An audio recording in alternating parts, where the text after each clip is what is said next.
when things just don't seem right, you know what I mean? Receives care from it. The Lacey Center over on the lake.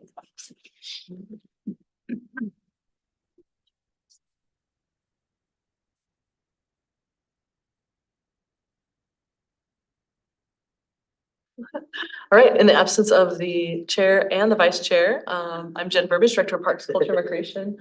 And I am going to start the meeting at 5:31. So I'll call the meeting to order and I'll do a roll call.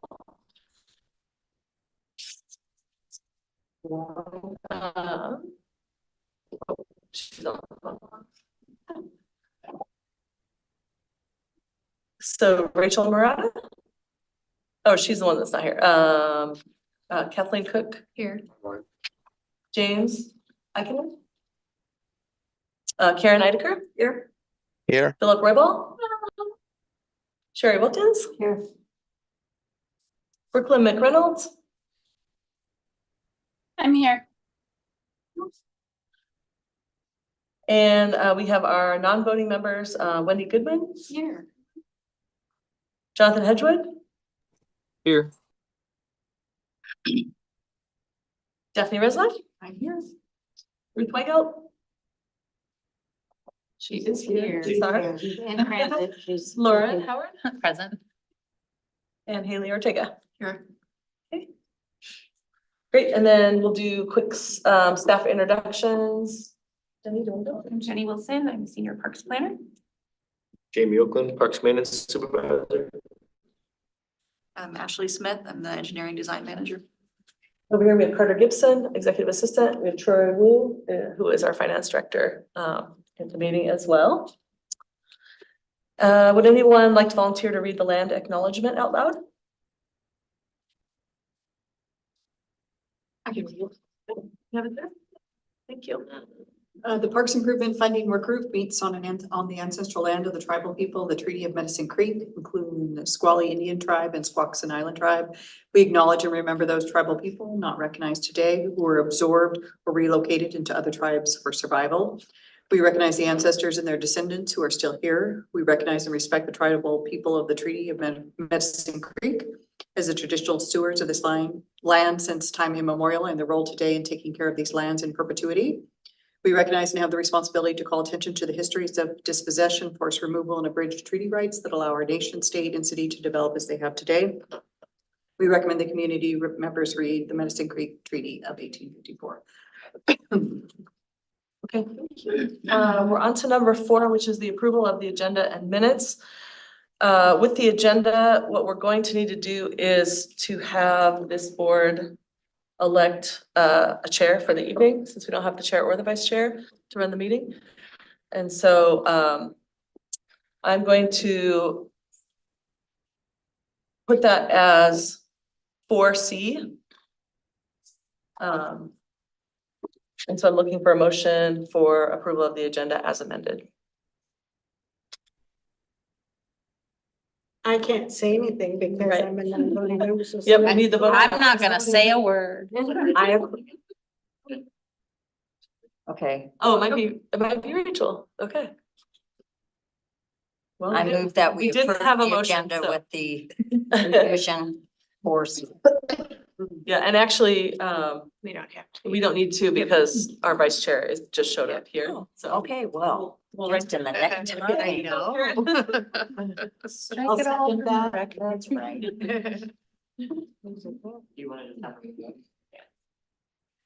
And then we got 5:34. We got lucky. I did just. Yeah.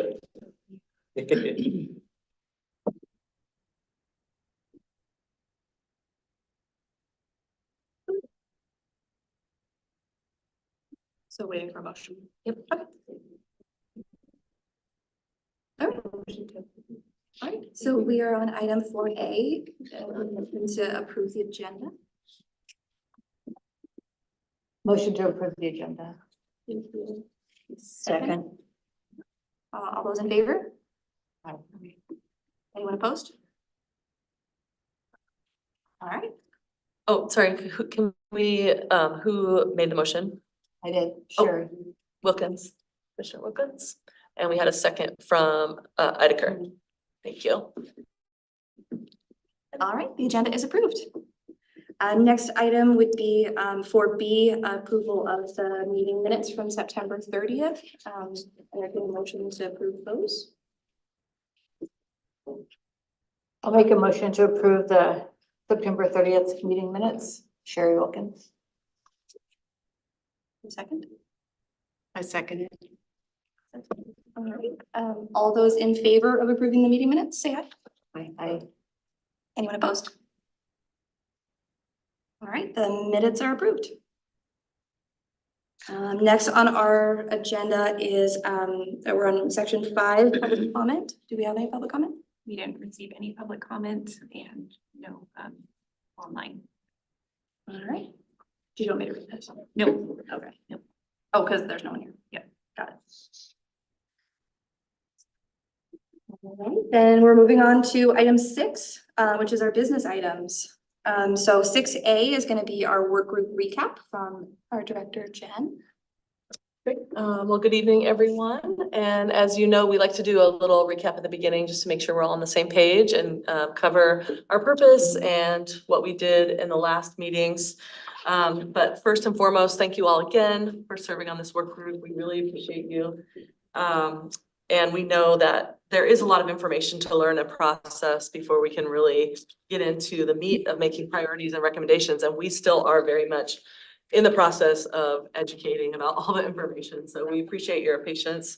Good evening. Can I interrupt? Yes. With great apologies, I've had an enormous challenge getting in with any of the links that were provided. So I just wanted you to know with apologies. Again, I have been able to join the meeting, and hello from Utah. Oh, thank you.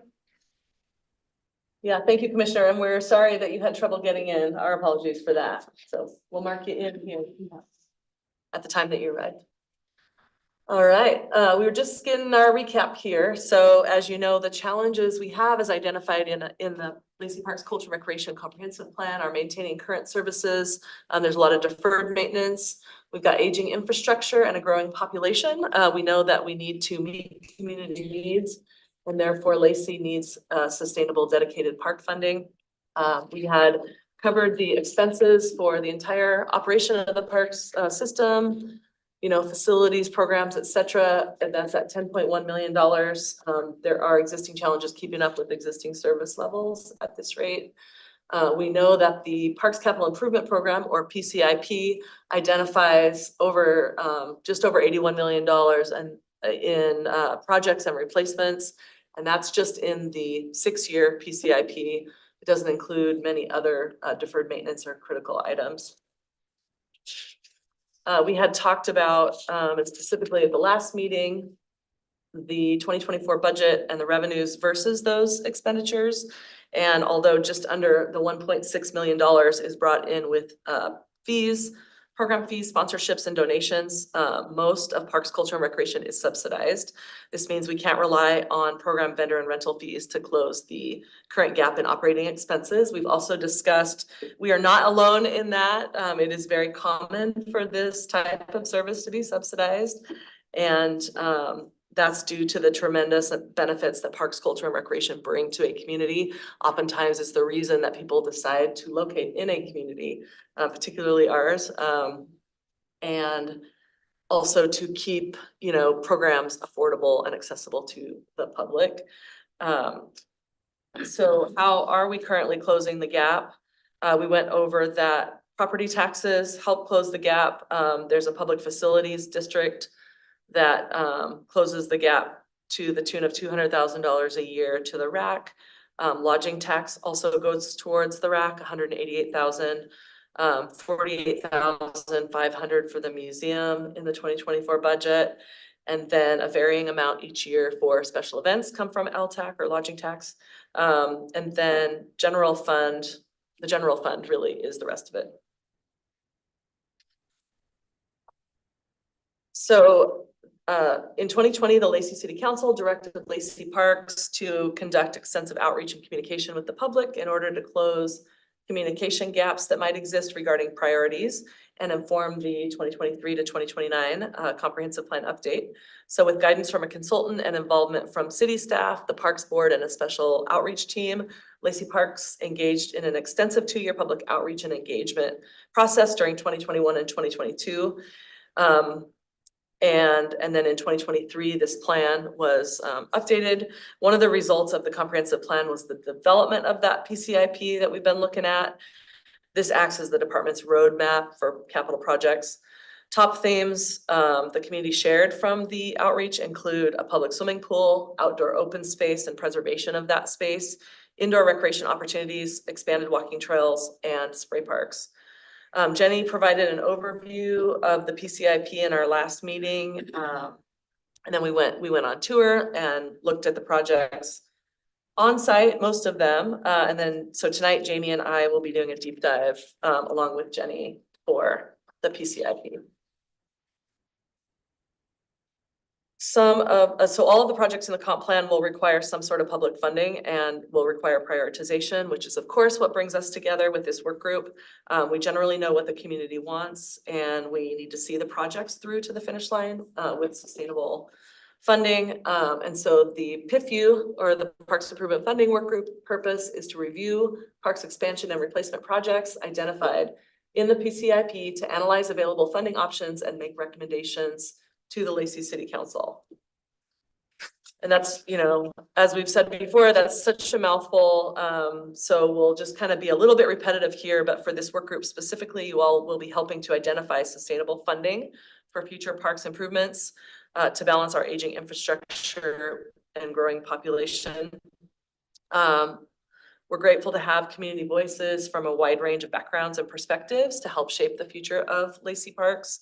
And as outlined by Resolution 1156 adopted by the City Council, the work group's purpose is to review parks expansion and replacement projects identified in the 6-year PCIP, analyze all available funding options, and recommend to the Lacey City Council a funding package identifying funding sources, including recommended amounts to implement and a prioritized list of parks capital projects by December of 2024. So that's a mouthful. To boil it down, we're having staff experts come in to review the PCIP, kind of educate you, for example, tonight on capital projects and how those work, and then looking at potential funding sources with you. Of course, we had our finance director on the agenda last time, but he's also here to answer questions remaining that we might have tonight. But you'll work as a group to review those options and then develop a formal recommendation for the council to consider the priority, to consider prioritization of the projects and then funding solutions. So speaking of potential revenue sources, we had looked at this. This will look very familiar to you. We dove into some of these specific financial options that this group could recommend to the council. And as a review, here are some of what each could be and have been used for. So the more X's on the screen next to a particular funding option, the more flexibility there is for that funding option.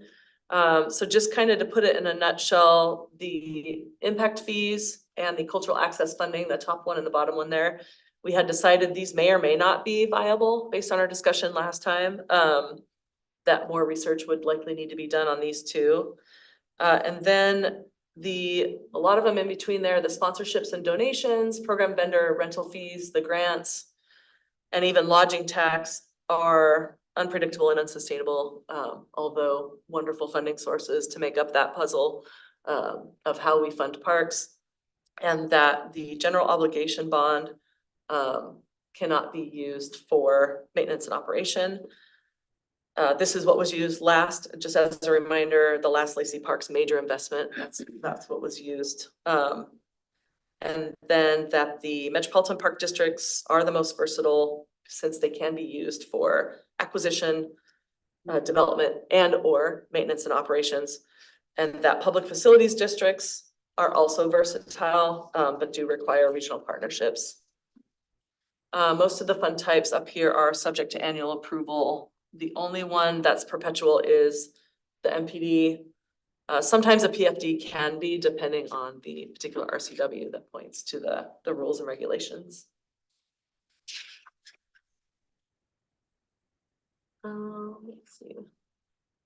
So we just kind of as a quick review, again, of our last meeting before the tour. Program vendor and rental fees currently 1.6 million annually. Sponsorships approximately 67,000 annually.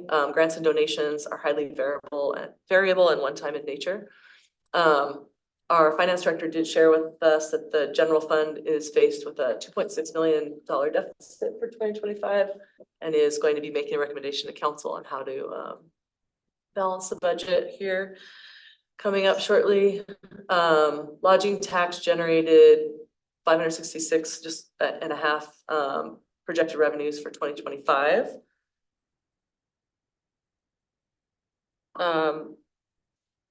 Finance director did share with us the committed and assigned reserves, that there is currently $4 million designated for parks, and that those could be recommended to be reallocated to the council. He also shared with us that there is an opportunity for excess property tax through geo bonds that could generate $15 million approximately for capital. Again, can't be used for M&O though.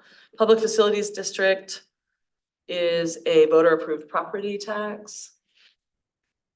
Metropolitan Park District, we had talked about, there were 3 scenarios shown on the screen last meeting, and this is the middle of the road one. If there was a property tax of 50 cents per 1,000 valuation, that would generate 6.6 million annually.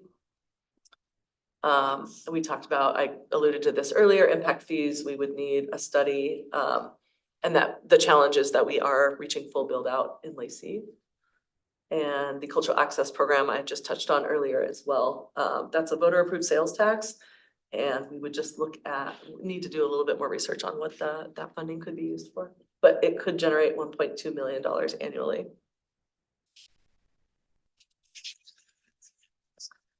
And so tonight, like I said, we're going to take a deeper look into each of the projects in the Parks Capital Improvement Program.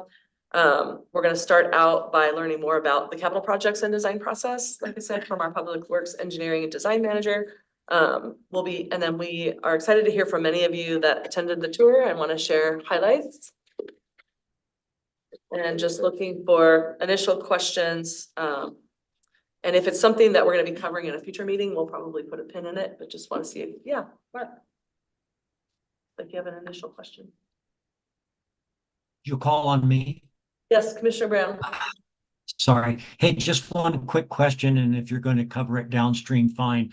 I don't remember if we've talked about this, but on the lodging tax front, is the city currently levying that tax at the maximum allowed under state law? I'm just looking for whether or not there's any additional capacity there.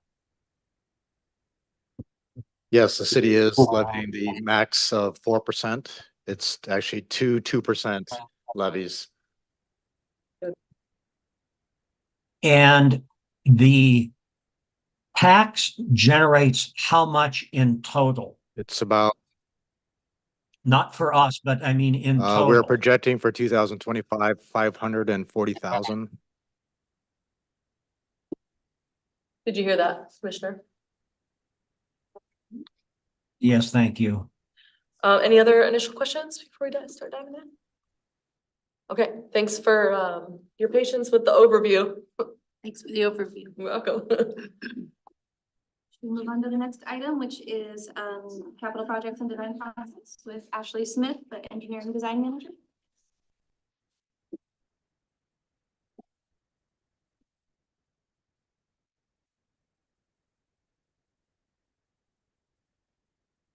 Great. Hello, I'm Ashley Smith. I'm the engineering design manager.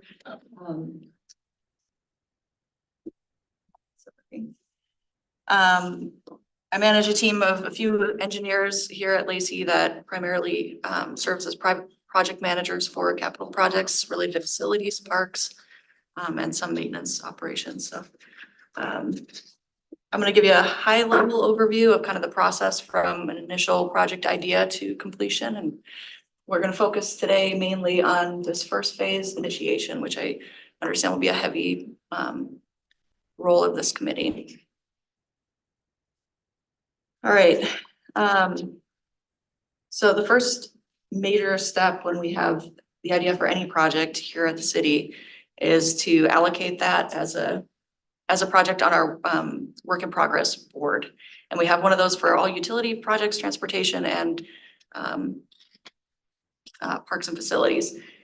And the reason we do this as an organization is primarily for resource planning. I know even if we had unlimited funding for all of these projects that we want to do, there's still staff limitations, of course, and all the way down from the construction team back up through administration. So making sure that we have appropriate resources allocated is hugely important. You can see we have already a pretty full queue going into next year, and then including capital projects that are planned out through the Parks capital plan and utilities capital improvement plans as well. So once that project idea is started, it kind of gets that in the queue. We can allocate those resources accordingly. Once the project is budgeted, I know this is kind of ugly to look at here, but this is just to show you, it will be assigned to a project manager. So every one of these lines is an individual project, be assigned to a project manager for them to monitor through completion.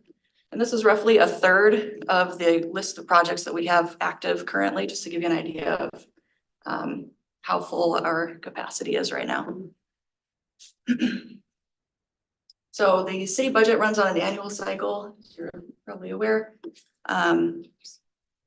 So we would create our initial project budget once that idea is created to apply for annual funding.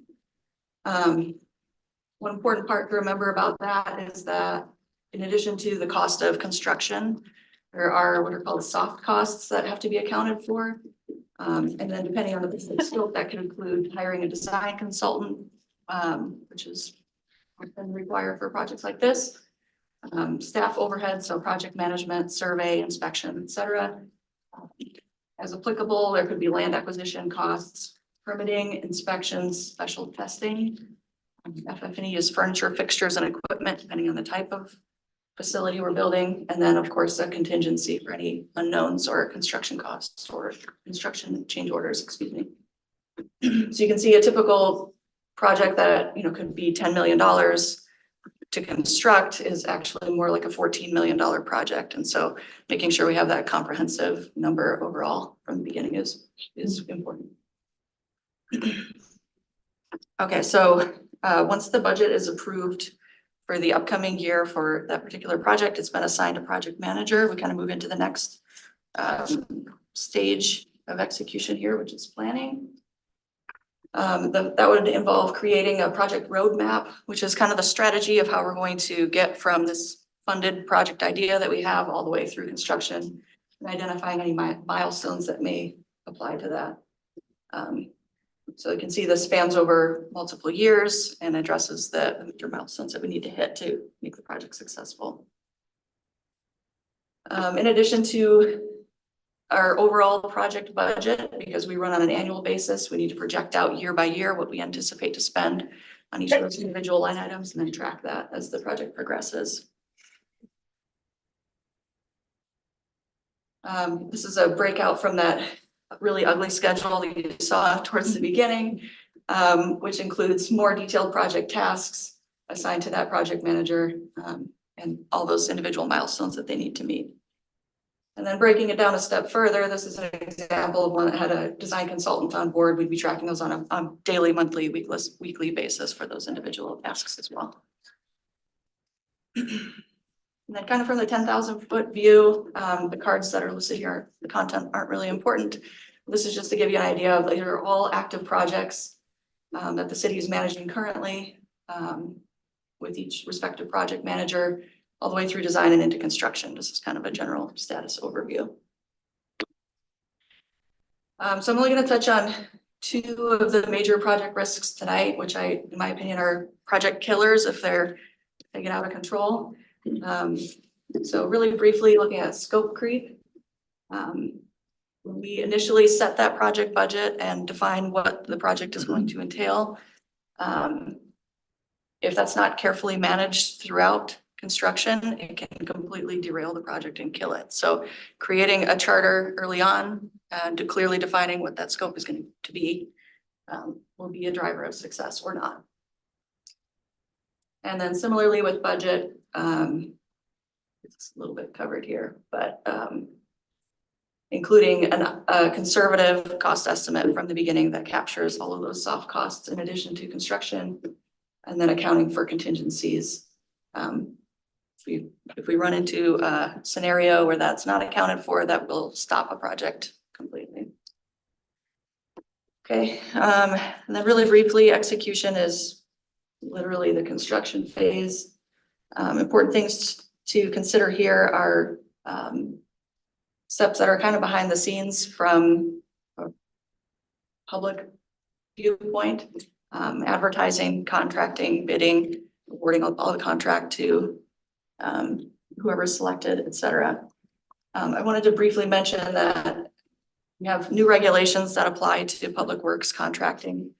For example, all public works projects that are over $2 million have apprenticeship requirements that apply now. So there are a number of hours that contractors have to allocate to apprentices on the project. That adds cost, obviously, complexity. And they're enforcing that more and more strictly to where by 2028, everything over $1 million will have that requirement applied to it. So we're going to see the implications of that on the first few projects at the end of this year that are out to advertisement right now. See what the full impact there will be. And then just really briefly, monitoring, controlling is tracking the project through completion, watching that schedule closely, looking for any potential delays or impacts along those lines. And then closure is documentation and disbanding the team. Generally, the projects that we run here at the city, a best case scenario are at a 2-year duration. And that's in part due to the budget approval process, not often occurring in the same year that design process not often occurring the same year as construction can occur. And then one other example that I had for you all was the police station project that we have going. Obviously, it's a very large example that's under construction right here outside. That's a 7-year duration project, just to give you some perspective on how long that can take. So that's just a general overview. I'll open up to any specific questions. I'm happy to answer them. Yes. How is the apprentice piece adding costs to, I'm assuming apprentice is maybe at a lesser cost? Is there some training element, or I didn't quite understand how that's adding cost to our Yeah, so the way that the RCW is in effect, 15% of the labor hours that a contractor uses on a project have to be explicitly given to an apprentice or more. That's the minimum threshold. And it has to be a state approved apprentice program. So there is a supervision element with that. And there's more administration on both the contractor side and the city side to manage that. So we haven't realized the full implications of how that will increase cost, but it will increase costs in that way. What are your suggestions on minimizing scope creep for anything we might recommend? I'm assuming there's some pretty good things to keep it in line. We need to be more specific on what we're recommending, how we're doing it. How do we minimize that? Great question. Jen, maybe you can speak to some of this too. Typically, we have a master plan for most of the parks improvements that we're doing that pretty clearly define what the intent is over time, so we can refer back to that as a baseline. But really just being explicit on what the vision is for any given project and what the, I don't keep using the word scope, but what the full improvement includes and doesn't include in that project charter from the beginning. Does that help answer your question? Yeah, I think it's spending more time on the front end of it and really, Yeah. you know, like we're about to sit down and look at the RAC phase 3, and we really want to make sure that, you know, everything that we want considered is in there, and make sure all the main components, like there needs to be an environmental assessment. And there's other main components like that that need to be included. So if it's not carefully planned, then there needs to be additions later, Would the which onus drives cost up. be on us, like, so as we, itemize or prioritize projects, then I worry that the communication from us through you to council, maybe there is the risk of scope creep with that. So will the onus be on us as a work group to maybe be more defined in what we're, say we want to do a splash park, exactly the size, the scale, or something like that, so that do we need to have that level of specifics to do No, that? this group is not gonna get that granular. Okay. We just wanted you to understand when you see this list of projects, you may have noticed in the actual PCIP that's in the comp plan, if any of you looked at that before we put out that alphabetized list that you've been working off of. But you'll notice in the comprehensive plan that, like the planning and design is listed on a different year with a certain amount of money, different than the actual construction of the project, and you'll see it broken out that way. So we wanted you to understand that, yeah, it's a multi-year process.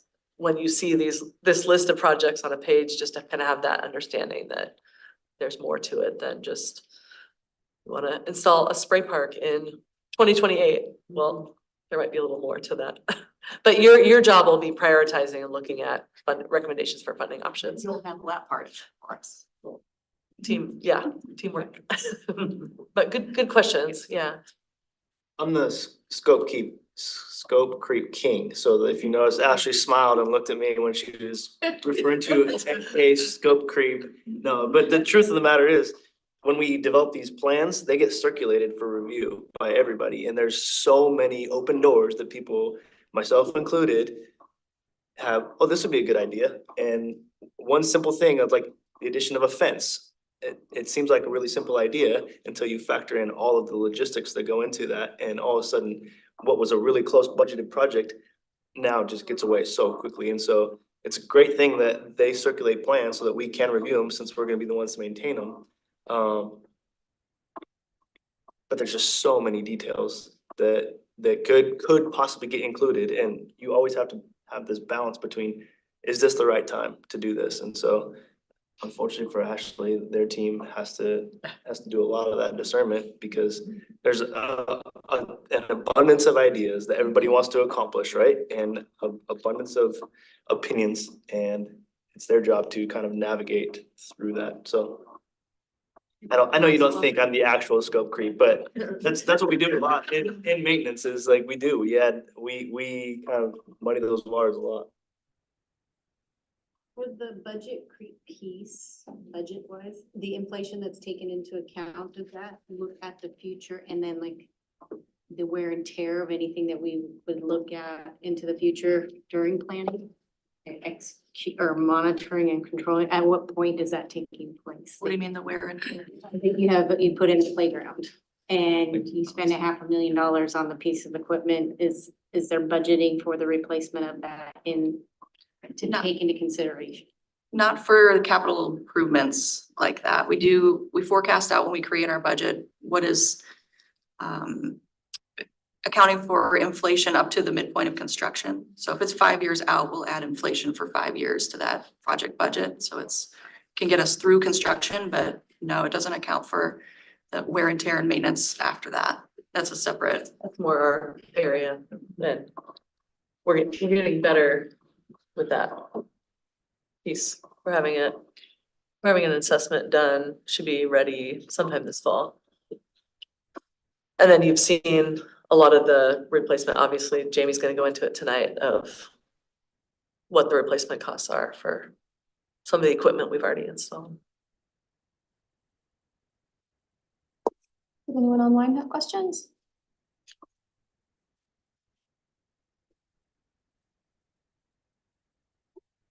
Right. Next item. Thank you, Ashley. Thank you, Ashley. It's wonderful.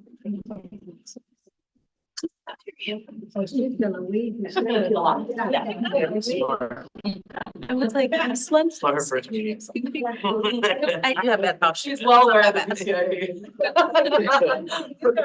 your future. Yeah.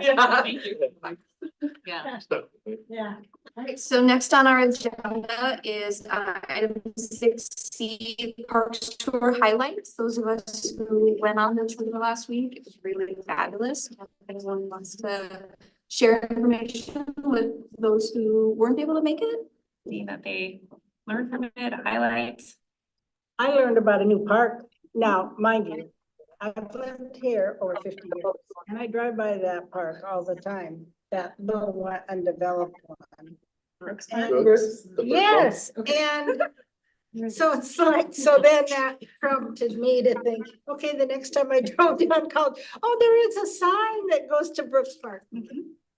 That was the first thing that popped into mind.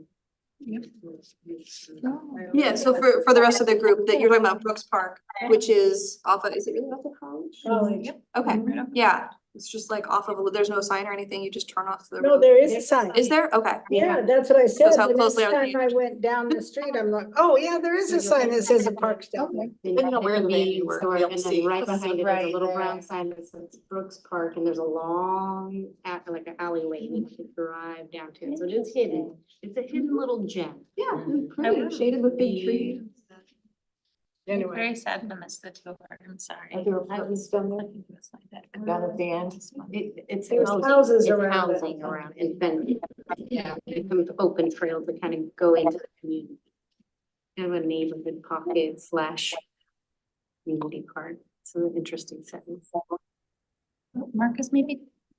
Is Mark wanting to say something?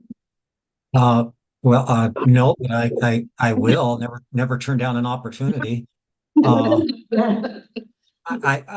think I said this at the end of the tour. I thought it was very informative, a real eye opener for me. It's always good, you think about the challenge we face to help this city find a pathway forward to not only raise a whole lot of new money, but over time sustain what we've done. You think about deferred maintenance, you think about existing facilities that need to be rehabbed or repurposed, and then the challenge of new facilities on existing parks and undeveloped parks. And I think we all came away with a much better sense of the magnitude of the challenge we face. I put up a Facebook post with about a dozen pictures. It generated, I think, about maybe a dozen or more comments from people. A lot of support for pickleball courts, by the way. But I think the final comment I would make is that I think the real aha moment for me wasn't something that I saw, but it was something that our wonderful staff said to us in the briefing documents. And if I remember correctly, I believe that Lacey's population is essentially going to double to over 100,000 in, I think by 2040 was the date that was given to us. And so we need to get going, and we need to find a place where we can all agree to advance to the council a fairly robust package, because the challenge is pretty enormous and the demand is only going to get much, much greater. Thank you. Awesome. Yeah. I would just like build a little bit on Mark. I thought it was great. It was an awesome tour. I love doing things like that and seeing parks. And for me, my kids are out of the house now and just going parks that I took them to when they were doing sports and stuff. But it spoke to me a little bit I had a couple epiphanies that I thought were relevant. And I really think we need to, my opinion is, gear some of our efforts to things that people are going to use. So I was swayed by the pickleball, like people love it and people will use our parks. And so I want to make sure that when we recommend things, it's going to be things that people are truly going to use as, and a large percentage of the population and really attracted people. But I also think there's some opportunity to make sure that we have diversity of offerings too. And like Greg Cuyo, I think provides really a truly unique kind of park experience for us, but that may be different than the pickleball or different than the courts. And so I think, or the playground equipment. So I think we have some real opportunities, but I think we're gonna need the public to embrace this. And that means we really need to pick things the public wants and is willing to put some money in their tax dollars and things like that, or other things. And so I think it makes, to Mark's point, makes this project a little more daunting, I think, because there's so much money and we really need to pick things that people are willing to maybe go to the ballot and say, I support this. And so I think we have to be be really diligent in what we choose to do and where we choose to put the money. I can say I'm very, very proud to be a citizen of Lacey. I mean, those parks, I didn't know some of those were there. I really didn't. I've raised my kids and grandkids through all this and still didn't know where some of those were. I get it that I'm pickleball oriented, but what I think about in that, and I'm trying to read through the comp plan, haven't got all the way through yet, but it so fits the mission that it's all inclusive. And I'll guarantee you, it doesn't matter your race, your religion, your gender, your age. Everybody plays with everybody, and that's so neat. I think that same way about, and I was very excited about the trail system. You know, everybody can use that. It doesn't matter. So I do love that we add that to what we prioritize, things that people can share and have that social connection. For me, as a newcomer to this area, I think I went to 5 new parks, but again, again, the scope of what is available currently in Lacey and then the land that has been preserved, thinking futuristically, Greg Curio, it was just amazing to me. And I think the potentials that's there. One of the things that I've liked the approach that you've used, and I think you're continuing to plan for this, is this overlay of users in each of these parks. So you kind of have a theme or a definition of a park and then thinking of appropriate uses on there and then who those users are.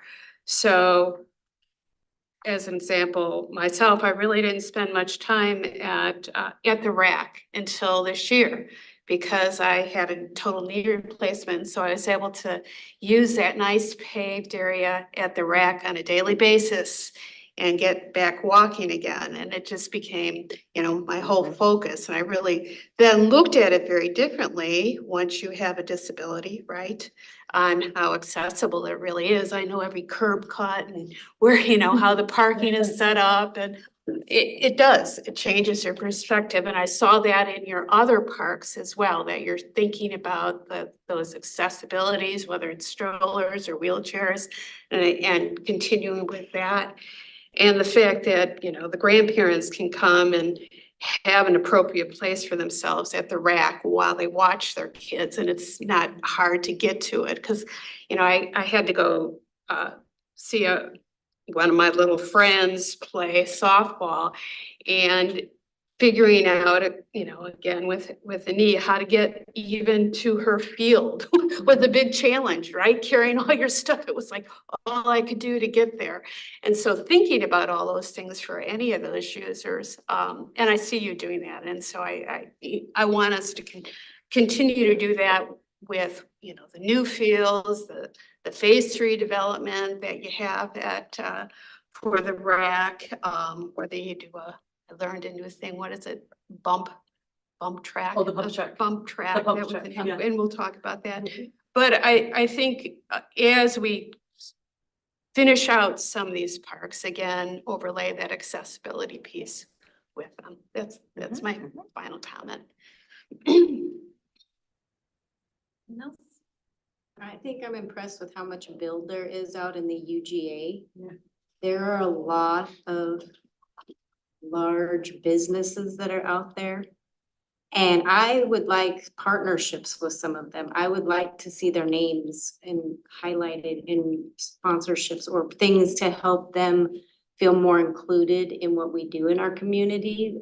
Just as, I mean, if they're doing team sports things, that there's advertisements on for their companies, that their employees are being seen, their staff are being seen as part of our community as well. Cause I know there's a lot of employees in those buildings working really hard. I want to make sure that they're feeling like they can come out and do stuff here. So that was kind of a thing I noticed. I was just like, there's Amazon and Target and Medline and Uline. There's a lot of businesses there with a lot of people. And are we meeting their needs as well? For a company that their employees have a place to go have fun and we get to see them and work with them in a partnership. So that was one of the things I was thinking about as we're driving through, because that is kind of our park desert that we've been talking about in that area. And I know Greg Clear's going there, we've got the rack over there, but you know, I'd like to see them in lights too, you know, that there's some, and even some of our small businesses, I know they're doing Lacey and Tune and they do the Lacey Fun Fair. We have a lot of the businesses going there, but some of the other ones, it would be nice to have them there too. Partnership with them at some level. Another more specific thing that I was thinking, I mean, speaking of nice paved trails, I was really struck by the state of the pavement in Wonderwood, or Wildwood. Wonderwood. Yep. Yeah, I like that is a serious hazard. At least the section that we walked did seem like pretty seriously unsafe, and I thought that that might be worth highlighting for anyone who wasn't there and like doesn't have that in their mind. That was something I got out of it. Anyone else? Is everybody? I think everybody's here. Move on to the next item on our agenda, which is comprehensive review Parks Capital Improvement Program with Jenny Wilson, the Senior Parks Planner, Jamie Olin, Parks Maintenance Supervisor, and Jennifer Bridge, Director. There's a lot, so we're all breaking it up. And Jamie's gonna start. Thank you all for sharing. That's great. And thank you for going. I think it's really helpful to be able to go to a park like Meridian and hike through the woods a little bit and discover, even if you have ever been to Meridian, you probably didn't know that section to kind of the far west there, the far north, that was city property. And the vision is we have a field here someday that, and maybe even a partnership with the North Thurston School District. And it's good to be able to go to those places to help you kind of envision those things. So, so thank you for making the time. So we're gonna talk about the PCIP tonight, and we're gonna break it kind of into two different parts. The first part I'll cover, which is just replacement. So things that currently exist that are in the parks that are depreciated, that are worn down, tired, that need replaced, and just existing assets that are in the capital improvement program that we would hope to replace. And then I'll hand it off to Jen and Jenny, and they'll talk about the properties that exist, but that are kind of a blank canvas, so to speak, in the development that we would hope to accomplish at even some of our developed properties. So with that said, so this is the replacement portion of the PCIP. And so if you look we're gonna dive into each one of these projects individually, so don't worry about getting into the details of them. Just kind of keep these two numbers in mind. We're looking at $6.5 million, which I think is just about exactly 10% of the PCIP. And then if you notice, we're not really adding any new maintenance and operations. We'll talk about this when we get here, with the exception of Hunter. And the reason being, we're replacing a playground with a playground. So we're already maintaining the playground that currently is in place. And so there's no new added maintenance when we do that. So does that make sense? Mm-hmm. So we'll go into each of these projects now. We've seen this one on the tour, but a lot of these we didn't make it to go see most of these. So if you were on the tour, you recall we went to Holman Park, and there is a 5,000 square foot picnic pad that was installed and built prior to the city of Lacey even owning this property. So we have pictures. Thank you. We have pictures of when we inherited this park. And those two fir trees that are in the picnic pad were a quarter of the size. And so it wasn't a problem then. It's quickly becoming a problem now. So I'll skip ahead a slide. So the problem is that these trees have outgrown the space that was created for them. And so now in the near future, these trees will get girdled and will die. And we'll have to remove the trees and then excavate the picnic pad and dig out the stumps and then rebuild the pad. And so that's if we don't do anything. So the goal would be, let's be proactive about it, and let's redesign the picnic pad so that we can try and allow these trees to survive, since we're gonna have to renovate it anyways once they die. Be proactive and renovate this picnic pad and try and save these trees in the process. So expected costs, $324,000 for that. So one way or another, that picnic pad is gonna need to be redesigned and rebuilt. Whether we can save the trees or not is kind of the question of we can prioritize it and fund it. They were amazing trees too. Yeah. They were Amazing trees. And it's not just the trees, so you also see there's lots of additional root damage from, the trees that are outside the picnic pad. The root systems have, So will you put down pavement again, or will you put down a different surface? yeah, I would, so it's not designed yet, but I would assume that we would have another paved surface in that place. But the footprint would probably change, and we would not include this area, obviously, and probably build some retaining walls and reshape the picnic pad. So this is the one that did add a little bit of maintenance and operations, and so this is the play feature at Hunter Park. We do a lot of our large community events at Hunter Park. It's kind of the living room of Lacey, I like to call it. And so we have this little play feature here. It's unique. We don't really have anything.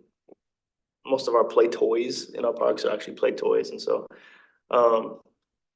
these are 20-year-old structures that are aging, and the fiberglass is starting to crack, and unfortunately they're all single piece structures. So with the rest of our play toys, if something breaks, we have the capacity to isolate that piece, to remove it and replace that piece, or just remove it and not replace it and secure that area.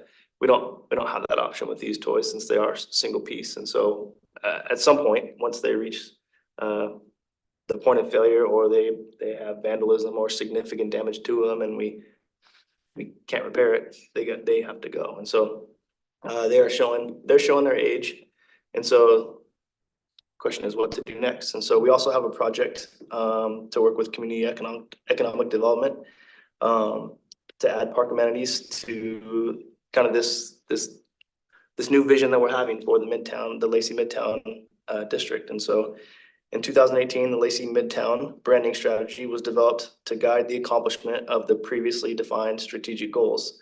Some recommendations for Hunter Park included replacing the climbing rocks with a water feature and or large boulders for kids to play on, creating an extended plaza area, or lighting and colorful elements. So if we went with any one of those options, a water feature or a plaza, things that don't currently exist, that would add more maintenance than what we currently provide for this play area. Does that make sense? And I'll just chime in, different than a spray park. So not a spray Yeah, park, but That's what I was. more of like A true water feature. water feature that you could, maybe dip your feet in, but not a full like spray park. Like the creek at Kids Museum or something of that Something like nature? that. So the goal of the Lacey Midtown Innovation District is to be a vibrant mixed-use center with restaurants, entertainment, business, and innovation. And Hunter Park is a key piece of that. So with a few enhancements, it can meet the needs of the existing users, office workers, and community event participants, but also future and new apartment residents and businesses which are under construction now. So we essentially have kind of a crossroads of an aging park asset that is going to need to be replaced with a new opportunity to kind of rebrand that area and some new economic development.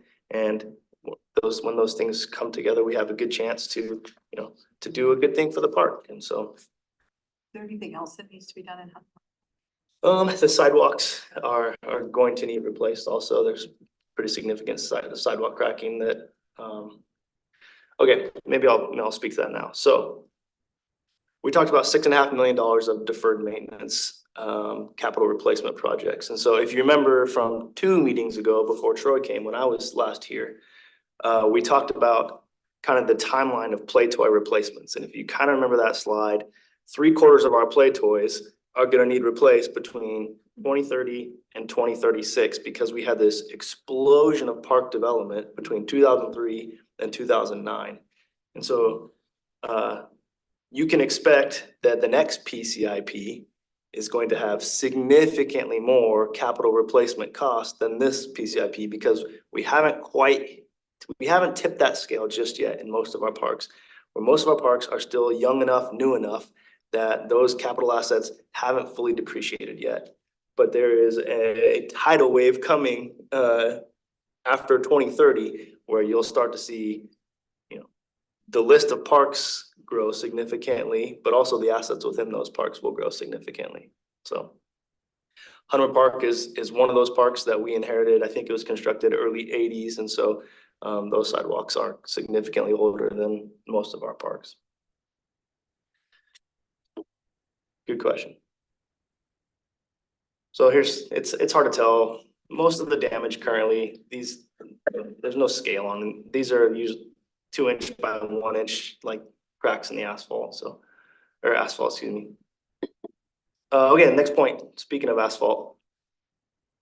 Lake Point Park, so we get a number of complaints, 1 or 2 a year probably, regarding the playability of the surfaces of Lake Point Park. So Lake Point Park is another park that was constructed by the HOA that was then dedicated to the city. And so this is some older infrastructure here.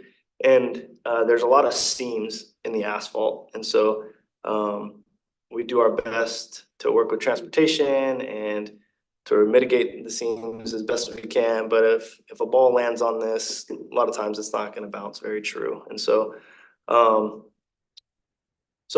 a project that we would like to see incorporated into the funding would be to resurface all of these courts. So there's a full court basketball court, a tennis court, and then a pickleball court, all on this one asphalt surface. And so it would be approximately $40,000 to apply an acrylic sports surfacing material to that would create a continuous playable surface like you would see at the basketball courts at the Regional Athletic Complex or Marina Vista. Okay, That's can currently I working ask with a this. crazy question, but where's Lake Point Park? Yeah, so that's not a crazy question. I didn't know either, so. Do you know where the Amtrak station is? It's the very south of Yum Highway, so it's right near there. So Oh, if you okay, take Yum Highway or Rudder Road South, Right. yeah, okay. So have you heard any, Sponsored by Amazon, yeah. $1,000. have you heard people saying, well, let's get rid of the tennis courts and just turn them into pickleball courts? Have you heard that? No, not particularly we've definitely been asked to have overlays where pickleball lines would be incorporated, not at this park specifically. We have a designated pickleball court at this park, so it's kind of Lacey's best kept secret for as high demand as pickleball is. This court doesn't get nearly the usage that. That's amazing. In our community, we have 3 pickleball courts. You know, one is half-time because we made it full basketball court. But, you know, they want us to turn the whole thing into pickleball courts. But yet over in Jubilee, they won't even address changing the tennis court into a pickleball court, even though it's not used because of the noise. Oh, So it's one of Yeah. those catch-22s. yeah. But they I just get the want- complaints that are the cracks. They would probably get the complaints about, hey, can we get more pickleball courts? Yeah. So, Yeah, it's a great balance. I mean, like Jamie said, we have gotten requests for adding the lines and we have done that at Rainier Vista Park. You have So, quite a few out there, don't you, at Rainier Vista? yeah, there's 4 pickleball courts and then there's 4 tennis courts, but on 2 of the tennis courts, we've added lines you can do 4 pickleball courts on a full tennis court if you have portable equipment. So that's what we've lined it for tournaments. But were you gonna say something? For your information, the crack, yeah, is one reason pickleball players wouldn't use it as much, but also the fencing, I don't know, put that in, but they put it way too close, and so you can't make your shots on the side. yeah. So it's kind of a couple of problems for real pickleball players. Real.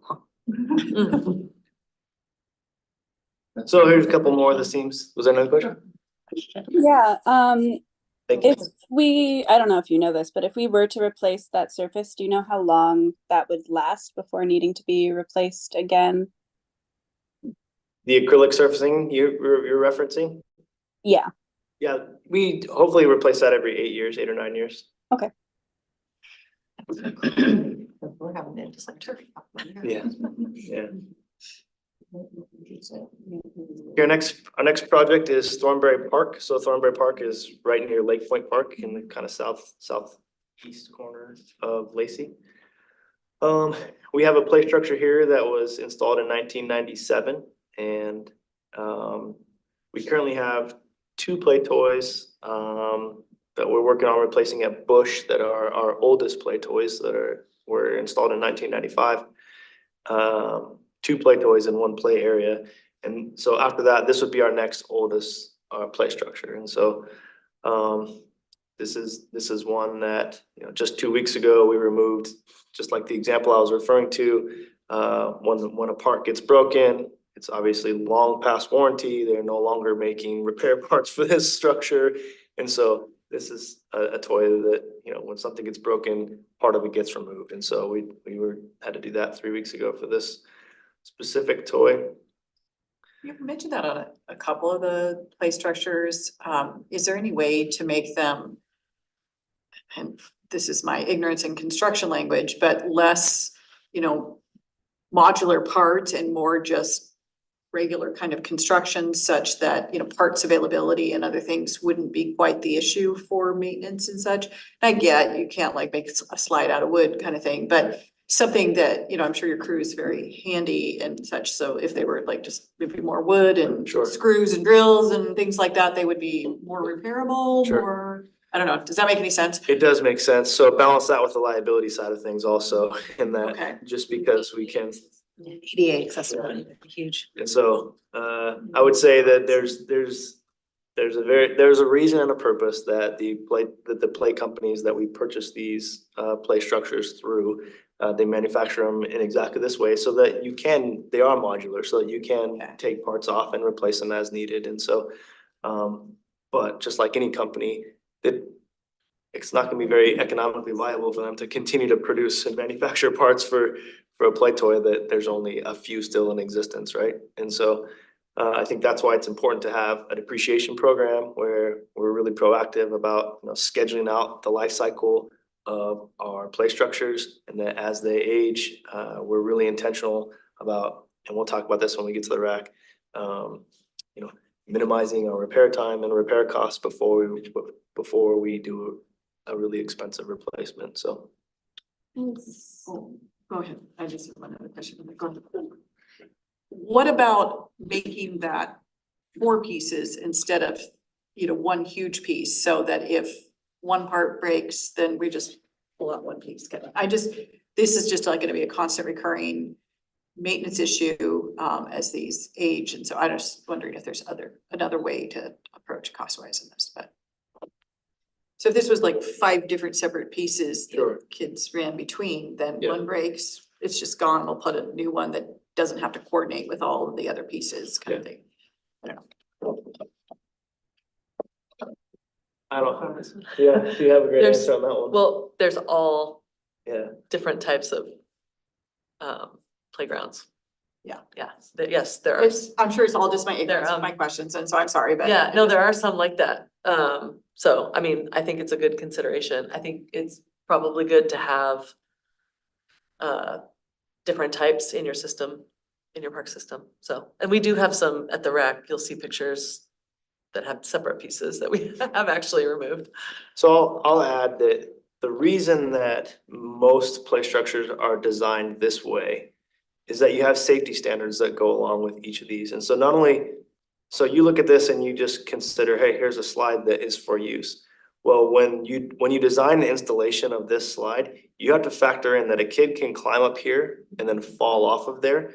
And so you have to measure out 9 or 10 feet from that height, and you can't have anything else within that space. And so if you have a bunch of isolated small things, those small things take up a much larger footprint than the actual play structure itself. And so you all of a sudden take a large play space, and now where you have 10 or 15 different play opportunities, I'll say, on this one structure, and now you're down to 5 in that same space if they're all individual islands, if you will. Does that make sense? Totally makes sense. LBA is a really good example of that, because they have a lot of those sort of individual little spinning things and stuff. And so everything, they have this massive chipped area, Yeah. but there's not actually that many toys to play on. And so you get all of these kids in there, but they're just in line in perpetuity to get on the zip line, to get on the one spinning. So it really, it's such a huge space, but it doesn't actually accommodate that much play. As for an example, that's like sort of common in community. I have a similar question. I'm wondering, so and I think you touched on this in one of the last meetings, other opportunities as we were replacing all of these playgrounds to make other improvements. Like I think you mentioned the surfaces were all going to be replaced with more accessible surfaces. One thing I've noticed is a lot of play structures now include shade, Mhm. which not only extends the, the Mhm. period of the year that it can be used. I would imagine that would also lower the maintenance costs in the long run if the structure's not in the sun all summer, right? Are there other benefits we're gonna be gaining with each of these replacements too? I sure hope so. Yeah, I think that those are two great examples, so. Okay, I don't have any specifically off the top of my head though. Those are great. Next one, Wonderwood Park. We just kind of briefly mentioned this. This is a section of pathway on the Brentwood side. It kind of connects the Stikes to the Brentwood side. A section of pathway that needs completely redone. So they're expecting a $200,000 cost for this. So as we talked about trails and walkability, and Wonderwood Park is our third most visited park in according to our comprehensive plan surveys. And so these trails get a lot of usage, and they're a pretty awesome asset to the city. And so being able to replace, some of this root damage, some of these just So do backing. you cut the roots and then the trees are okay? Yeah, yep. You don't have to take the trees out. Not usually. Yeah, not for projects like this. For sidewalk replacement stuff, that's usually a different story. Sometimes those trees do need to get removed because so many of the roots are getting, but not for projects like this. That's a good question. Okay, almost done. Moving on to the regional athletic complex. So there's several projects out at the rack for a total of $4.45 million. We'll get into each one of these individually. But just before we get into the capital replacement projects, just to keep in mind, we have this, and Jen just referenced it, this rack phase 3 design project that we plan to initiate next year and followed by construction. And so all of the funding for that project will go through a PFD extension. And so we don't need to prioritize that or incorporate that into our strategic thinking here. But what we do need to think about is all of those capital assets that we then construct with PFD dollars are gonna need maintained and are gonna need depreciation funds. And so those are the costs that we are gonna have to, factor in to this PCIP. So did you have anything else you wanted to add to that? Okay. So the first project of the $4.45 million is an LED conversion for the field lights. So we are, just last year, we extended the warranty of the current lighting. We invested $60,000 to relamp all of the lights on the fields, extending the warranty for 5,000 hours essentially. And so that buys us some more time to, prioritize and evaluate if it's a significant investment. A $2 million project is that's a lot to consider. And so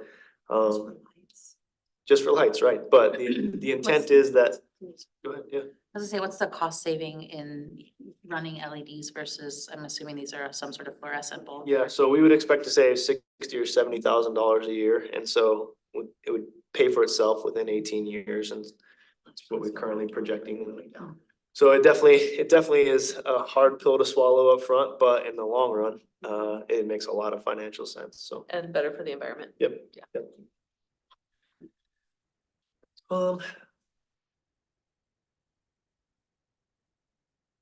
So then we get on to some playground replacements. So the soccer end, the far east end of the complex was built in 2005. And so that's the small playground down by the soccer fields is our oldest playground on this site. And then the two additional playgrounds were built in 2009, the large central playground, which is kind of by the picnic shelter areas. And then there's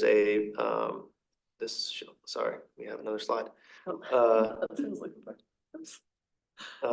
This is over in the baseball complex. This is the soccer complex play area. And so these are by far our heaviest use playgrounds in the city, with all of the tournament activity that comes and little siblings that are playing. But then also it's a community park, and whether or not you have a brother or a sister playing at the complex, people just come to use it as a park. And so even though they're not our oldest playgrounds, they are our most loved and our most mourned because of it. And so we spent $15,000 last year on this playground. We spent $8,000 in playground repairs this year. And so these are, it's just the cost of business. And we unfortunately. removed one of the amenities from the large playground, so it's not even in the photo. This is what you want for parks, is you want them to be used, Yep. so this is Yep. also, Yep. absolutely. Yeah. So the next projects, would be synthetic infield replacements. So we have 2 athletic fields, softball 1 and softball 2, that were installed in 2018. And so we are forecasting that they will need to be replaced within this PCIP. And so we have $496,000 line itemed out for that. And then we have a porous concrete plaza area in the baseball complex that is reaching the end of its life cycle also. And so each year, so the idea with the porous concrete is that it mitigates your stormwater requirements. And so that's a good thing. The problem is all these pores tend to just accumulate silt and fines. And so it reduces its draining functionality for one, and then it also starts to grow things. And so unfortunately, you can't just take a pressure washer out here and pressure wash it off, because then it just all settles right back into the pores. And so we have to contract it out every year to come out with a vacuum system and actually clean the surfacing. And so it's usually $10,000 or $15,000 on average a year to clean a portion of that plaza area. And so we have hoped to, I think it was $360,000 would likely be needed to invest in replacing all of those porous concrete structures. Will you keep it as porous? We are currently working through that in Public Works from a design standard standpoint. Is this a viable product? Those are less than 20-year-old surfaces, and to have an 18-year lifespan out of a concrete surface is not an acceptable standard. And so we would need something with a lot more longevity probably, but then that triggers stormwater mitigation. And so it's a juggling act. I'm almost done here. So the last thing, these wouldn't be true capital replacements. These would be adding assets, and that we have, I'll skip ahead a slide. We're including them as replacements since part of it is there. Yeah, good. No, So- yeah, this is kind of a hybrid. So at the end of soccer 1, between the parking lot, we have a tall fence that protects balls that miss the goal from flying off into the parking lot area. We have nothing at the other end of that field. And so we do get a lot of complaints of, balls that are off target. They have to go stomping through the woods to go find. And then also there's a walking path immediately on the other side. Game balls are expensive, Yeah. man. Like a real game ball is not a cheap. And we have the same problem here. This is that playground that we referenced. This is soccer 5. And so anybody that misses a goal here, we have a target and the immediate backdrop of this. And so we'd like to add netting onto this fencing that would extend up to protect this playground. And then also netting, if I can do it without going through 3 slides, on this end of soccer 1 to prevent balls from, crossing this walkway and also sending people off into the woods.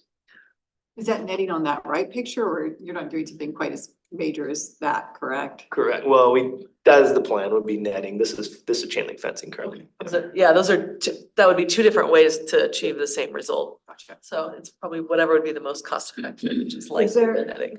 The Yeah. boards are up there. Is that advertising or? Mm-hmm. Okay, so you could do that on the other. Not paid for. Potentially, Soccer netting. depending, I don't know about there's netting. We have to look at all that if and when we got to Sponsored by that Uline. point. Does Uline make netting? What's that? I said we said sponsored by Uline, and then I said, does Uline make netting? Oh. Say I don't know if Uline they in do. the netting. Question? Can I ask a question? Yeah, go ahead. Jamie, just two quick questions. One, the order in which you presented, does that represent a prioritization list? And if so, who did that prioritization? And secondly, you're looking at a $6.5 million need. Over what period of time would you be able to actually spend that amount of money if you were given it? Well, Troy's here, so he can account that I'm good at spending money. Talented. Well, but you heard Ashley say there's a pipeline for these projects, so. Okay, so the answer to your question, Mark, the first question is, no, there was no intentional prioritization of the order. When it comes to what can we functionally execute, even if funding were not an issue, yeah, that's a challenge, truly. You saw Ashley's work in progress boards. They're working on, do you know how many projects citywide? Yeah, 60, 70 projects. That's what I would have guessed too. And so getting each of those projects into the queue and through the process it just takes time. And so And then Jamie, the final question I have is, when it comes to replacement, and that's the general term you assign to this a group of projects, are there grant opportunities? I'm thinking of WWRP in particular, and I'm not sure what are any of these good candidates for grants? Yes. Yeah, we currently have a grant application in for a playground replacement that we're doing at William A. Bush Park through the WWRP. And yes, it's just that, as we talked about, the grants are not sustainable or reliable because you obviously have to apply for them. They do also take a lot of staff time. We currently have two grants in at this point that's been ranked. And I So think, those have their challenges, but for sure, we're always looking for opportunities to partner. In fact, the Bush Park project is a legacy project of the Gateway Rotary as well. So they're contributing $110,000 towards the equipment as well. And then Jen, I don't want to put words in your mouth, but perhaps for some of my colleagues that aren't familiar with WWRC, when you say they're not sustainable, what I think you are referring to is the fact that, number one, we never know how much will be put into the pot for local parks. And then all of those WWRC programs are competitive and oversubscribed. There's far more need and grant requests than there is available funds. Is that a characterization you'd agree with? Yes, yeah, and I guess I was kind of alluding back to just kind of putting it in a nutshell with the grid that I showed earlier in the presentation of that grants category of not being a reliable source of sustainable, like, long-term funding. Yes. Thank you very much. Yeah, thank you. Any other questions before we move on to the new projects? Does anybody need to stretch? Feel free to stand up. Yeah, feel free to stand up and stretch while we're talking if that helps. Okay, so now we're on to new capital projects that I'll be going over, and this is just, we've shown this a couple times. This is our list of projects that we're going to ask you to prioritize, and just so you know, this is alphabetized, so it has not been prioritized at all. So Where is Brooks Park? Brooks Park is off of College Street. Little, Okay. Yep. That's the one that I discovered there. Yeah. All of us, I think, discovered. Yeah, most of us. Yep. So Brooks Park, here's a photo of it. It is a little gem hidden off of College Street. So this project would develop a master plan for the park. As you can see in the photo, it's just basically a 1.1 acre park. There's just green space. There's really no amenities there. So this project would likely develop amenities for the site, perhaps a small playground, but all of this would be determined during the planning process. So adding amenities and would create a more inclusive, user-friendly park. It's a low income area, so be really nice to have some amenities and serve that area. It's right next to Mountain View Elementary School, which is 68% of their elementary students are on free and reduced lunch. There's really good sidewalk access within walking distance, so it's a really great opportunity for us to serve that neighborhood. We just need to develop it and get some access to it, so we really like to do that. And again, it's a 1.1 acre park, green space, yeah, small parking lot, so glad you guys got to see it on the tour and hope you go visit it. Long Lake Park development. So the project includes a master plan to develop the park and include the additional 1.1 acre property that we purchased in 2022. Before expanding to this acquired property, there were some long-term improvements that we identified, which was decreasing the beach slope of the existing property, changing the beach material to sand and improving ADA access to the beach. This is pretty significant need because it's currently our only swimming beach. Is there a house there? Oh. I'm sorry, I missed the walk. Yeah. We actually didn't go to this location on the tour. Right. So will you remove the house or will you make it into a community center? It's likely that this house will get removed that's on this property. It's target of quite a bit of vandalism. It's a pretty old house. So just a few slides to show you, this is obviously the existing park. This kind of shows you what we're talking about with the erosion of the pea gravel that we're having a problem with. Some more erosion, some of the concrete that's showing up. You need to quit skiing on there. Right, yeah. And then this is the new property that we purchased, the house that's there. This is the new shoreline.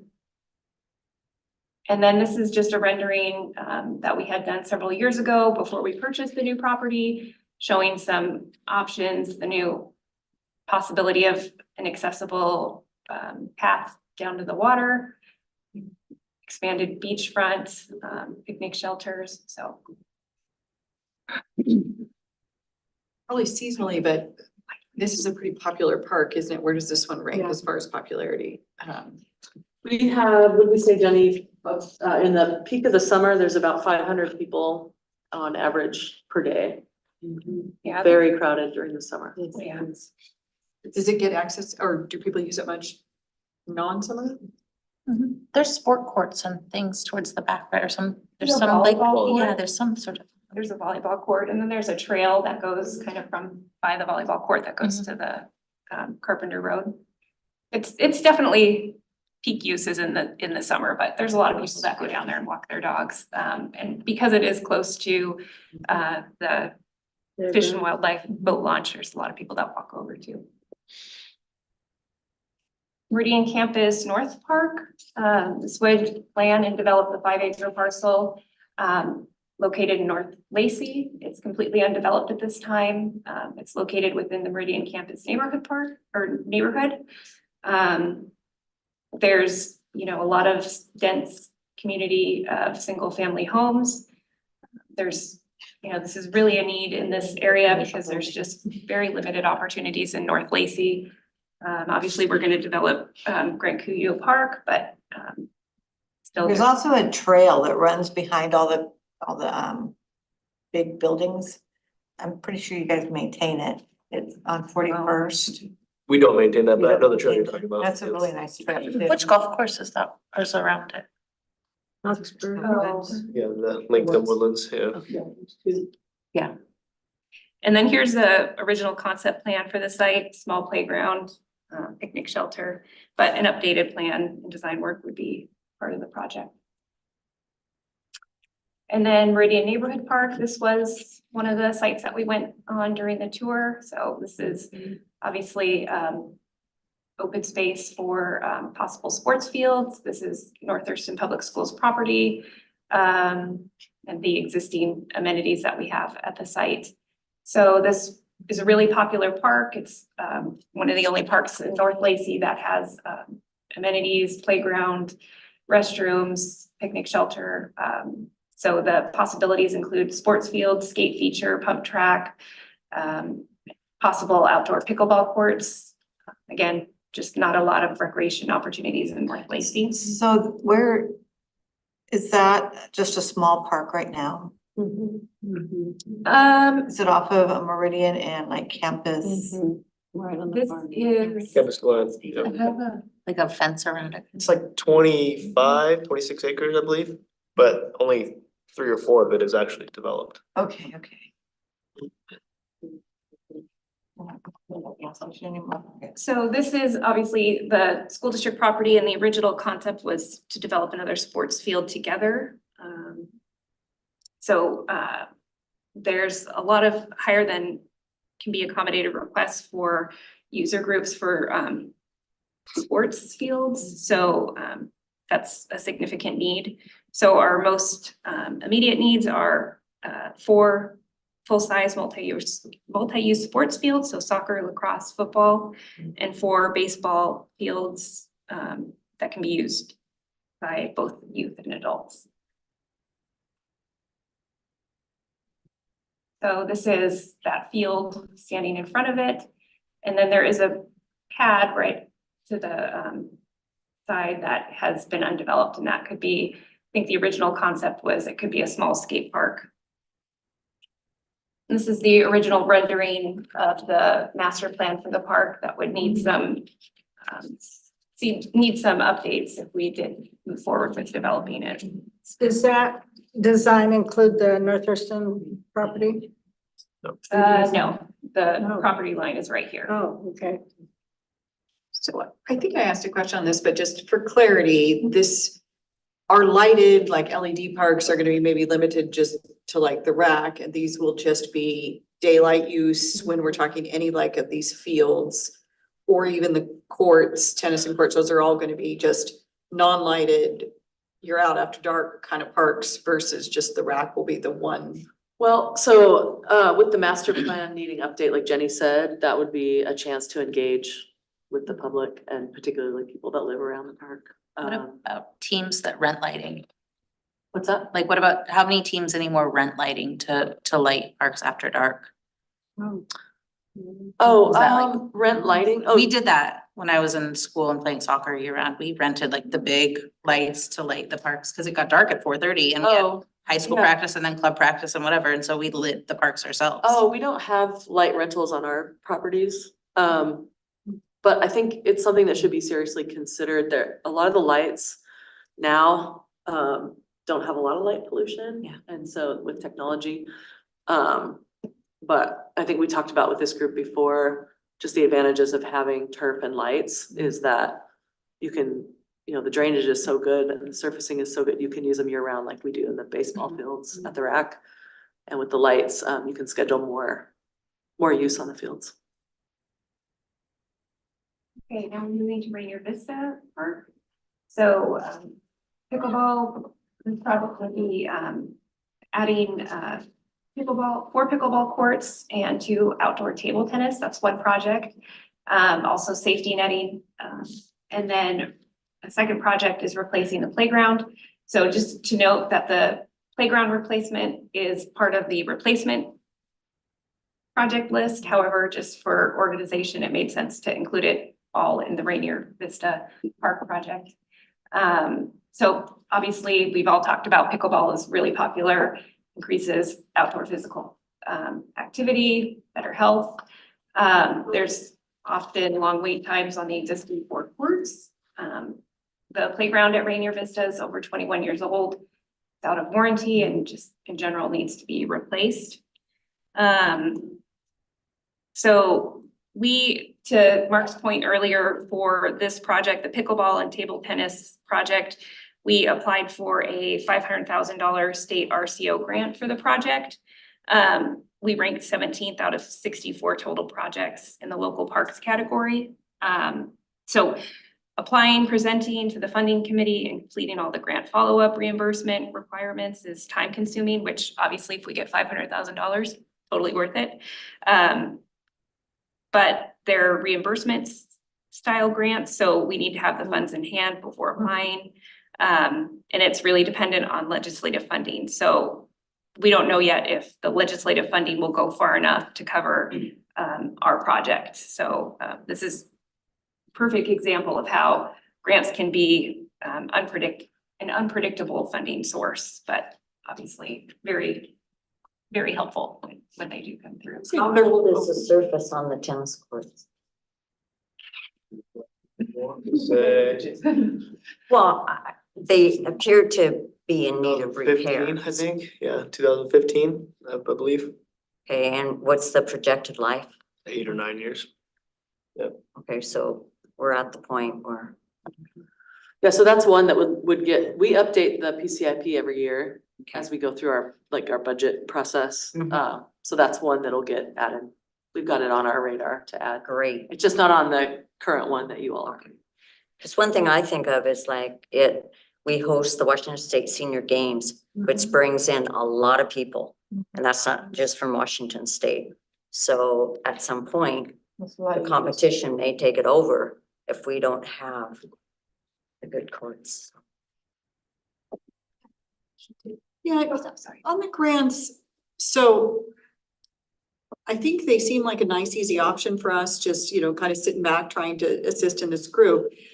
What job level are they done relative to city staff? Does it require, people of your level to be competitive in the process?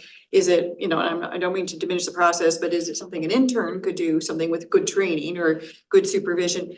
Because I'm wondering, what is the cost benefit of that? Because it does seem a very attractive way to get money where we're not going to the public, we're not going to try to talk about taxes, but are there consulting companies that assist with this? How do we get better at this? Or is there an art? How do you get better? Because this is such a good funding source. And while it's unpredictable, people are still gonna get money for a long time, it just will be a different group. So I don't know, how do we get better at that? Can you take this one? Yeah, go ahead. It's very nuanced and it would be something that you would, if staff wasn't going to do it, probably a consultant would need to do it. So then the cost increases. So we've had me to the point to, we had this new position a year ago, July, for Parks Planner. So I've been training Jenny on it, this last grant cycle. And the grant cycle for RCO is every 2 years. But there's other grant opportunities too. And so with the idea being for her to take the lead next time. So it's been, it's been a process. We do have a grants manager that helps through RCO. There's also capacity from our finance department, whenever we apply for grants. It's also impactful to finance as well. And our city doesn't have like a finance representative for each department. And so they get spread pretty thin as well. So I think it's just an overall look at like capacity.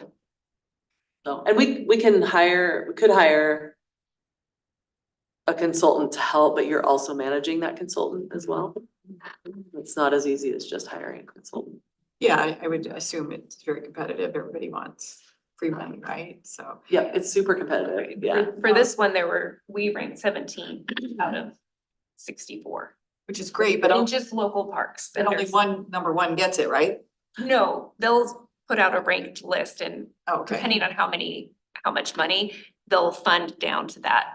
so 17 might get money. 17 might get money, yep. If the state's capital budget gets approved like it did last time, then ours would get funded, but it's a new budget year, so we don't know. One more clarifying, is it the same skill set for, I think one of you guys mentioned like some of the banners like at RAC and stuff, is it the same skill set to sell signage and advertising? Are these different skill sets? Because I'm thinking it's somebody that just knows how to tell a story, whether written or verbally, but is it the same skill set for a job? I don't know. I would say it's a different level of skill set. I mean, the same person could do that. It's just, it's kind of staffing challenges, Our workforce is our most valuable asset, but it's our most expensive as well. So. Couple of thoughts. One, I think I remembered you saying at a previous meeting also, the other issue with grants is that they really want you to be ready to dig when you do the application, right? So you have to do all of this planning work, have something that's basically ready to go the minute you get the funding, and then wait a year or two, and you may not get the money. And so there's a lot of sort of waste if you have to do that for every project you might get funding for. Part of a lot of grant writing is putting in what you will accomplish in the project in the timeline from like the minute you get the grant. Like looking quarter by quarter by like end Q1, we're gonna have accomplished these pieces of this project. And in Q2, we're gonna be this far and sort of forecasting out within the granting cycle. And so it is exactly that like when they write you that first check, they're like, we allot money, you know, the third of each quarter, the third day of each quarter. Then it's like, you're spending the next day to accomplish those things, so. So it almost requires us to have a funding source, and then if we get the grant, that's great, and then we can use that funding for something else. It's like you have to have the pot in case you don't get it. Mhm. Yeah, so we can use grants to fill in stuff, but then we also have to have a solid plan in general. That's it. Yep. And if you have a flexible grantor, sometimes they'll give you extensions, so like, but it depends on who the grantor is and what the stipulations are to the way they're funding those grants that have been approved. And then this is just Rainier Vista Park. This is where the new pickleball courts would go. We have 4 new ones added, and then this is the playground, just a photo of the playground placement. Then up next are spray parks. We've talked quite a bit about these. There's 4 in the PCIP, and I've combined them here just for ease of presentation. Those are pretty big. So all combined, we had 4 of them, it would be over $2.1 million, and added M&O would be 224,000. So it would add up to 4 spray parks. They were identified as priority projects. These were the possible locations: Rainier Vista Park in Southwest Lacey, Meridian Park, Northeast Lacey, the Young Child and Family Center in Central Lacey, and then another one in Southeast Lacey that is yet to be decided. So spray parks are a great way for kids to engage in physical play and exercise. It provides water access in some way. So our vision is to develop 4 smaller spray parks to provide better access throughout the community. It offers the opportunity to cool off. Spray parks receive the second most votes for the desired outdoor features, just behind walking trails. And they receive the second most top 3 priority votes, just behind the swimming pools. Now, that wouldn't be used during the winter. So that would be probably a low cost as far as replacing, because you've only got like 3 or 4 months that it'd actually be used, correct? It'd be longer than, they typically open in May and go through like September.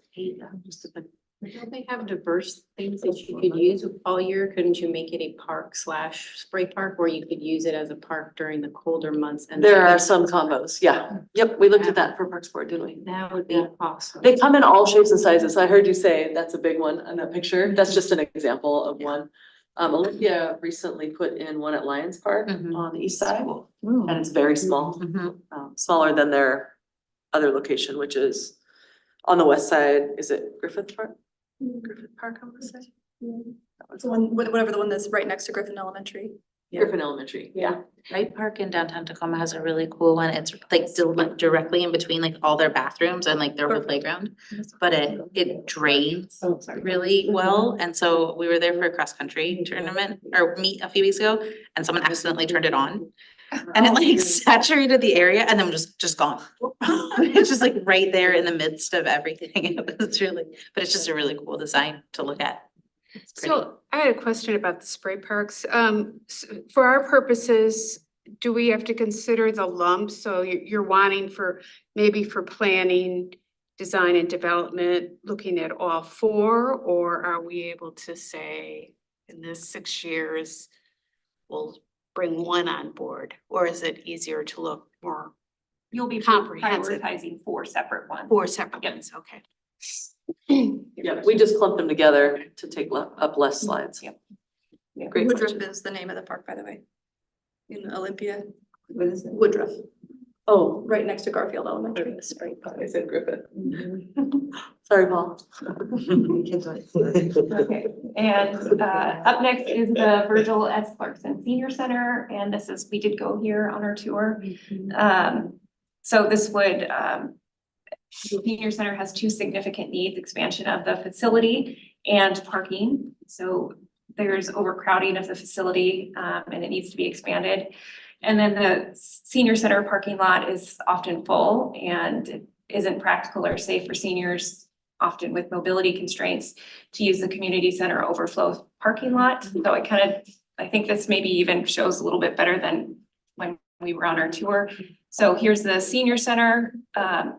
We currently have a rental house that we own.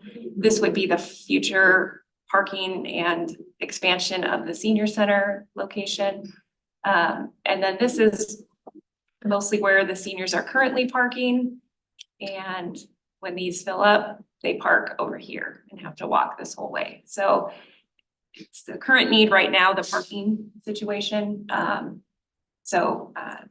That's the main project. The senior center operates through a partnership with Senior Services for South Sound, the nonprofit organization. They manage all the programs, but the city owns the facility and is responsible for the facility. We would be responsible for the expansion and the maintenance of the building. So our city's total population is projected to grow around 1% per year, with a total projected population of 110,000 by 2040. So we just need to create the spaces to serve our senior population now and into the future. Mark. Because we are growing. Yeah. Oh, go ahead, Mark. Oh, you're muted. Sorry about that. Oh, you're- When we had the tour, I came away from that struck by the need to expand this facility. It really is desperately in need of some additional capacity there. And so this is probably for Jen, and I'm not sure that everybody at the table knows, but there is a non-competitive grant program through the state capital budget that is called community projects. Community projects are anything that a legislator wants to get funding for. There's tens of millions of dollars that gets in that pot. And cities and others have been very successful in getting local legislators to put in a member request for a capital budget in this category for senior centers. That's a very popular category for this particular funding source. So my question for you, Jen, is whether or not the city has finalized its 2025 state legislative agenda, and if not, whether it would be possible or appropriate for you to carry to the city manager the notion that this project at Virgil Clark Senior Center might be a great candidate for a community project member request. Yes, we are still working, to answer one of your questions, we're still working on the 2025 legislative agenda. We have been discussing this project. I think it's a little too early for us to do it on the 2025 is a sense I'm getting at this point, but we have been discussing. So I appreciate you bringing. And is that because we don't really have a defined project? It's more of a gleam in our eyes? Yeah, yep. That's okay.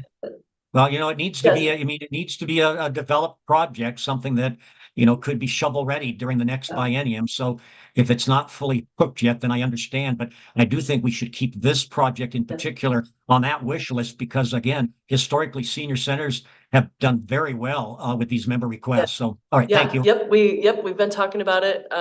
We're always strategizing in that way. And again, it's a great way to have our dollars go further. And it's a great win if we can get that, just back to the sustainable funding conversation of, not being able to rely on that type of funding. Yeah, but great flag, thank you. Thank you. And this is just a photo of the entrance to the senior center and the current parking lot. And then here's some photos from our tour. Well, the one on the right is of our tour. And then the left, when we went there on the tour, there wasn't, Fridays are a slow day. So I asked him to send me a photo of a busier day. So that's when it's pretty busy, so. It is a pretty heavily used. It's, Yeah. yep, it's a really busy place. And then here is the phase 3 in yellow. On your screen, it shows, well, you probably can't even see it, but it's. So you are looking to expand the building as well as the parking. Yes, yeah. Yep. So it shows as phase 2, but this is actually phase 3, what we refer to as phase 3. So it's our concept plan for the expansion. So just for orientation, the place where we saw people playing mahjong, the other side of that wall would be where the new expansion would be, or is it the opposite side of the building? Oh, where were they playing the mahjong? Trying to Like we remember. walked all the way in the end. Yeah, it's that end, yes. So does that go into the current parking lot area and then the new parking would expand to that adjacent area that's undeveloped? That's what we have in concept at this point for the site. And again, it would need to be revisited because it's just a concept. Mother-in-law used to go there. Logistically, it's a beautiful parking lot. The trees are lovely, the green space is lovely.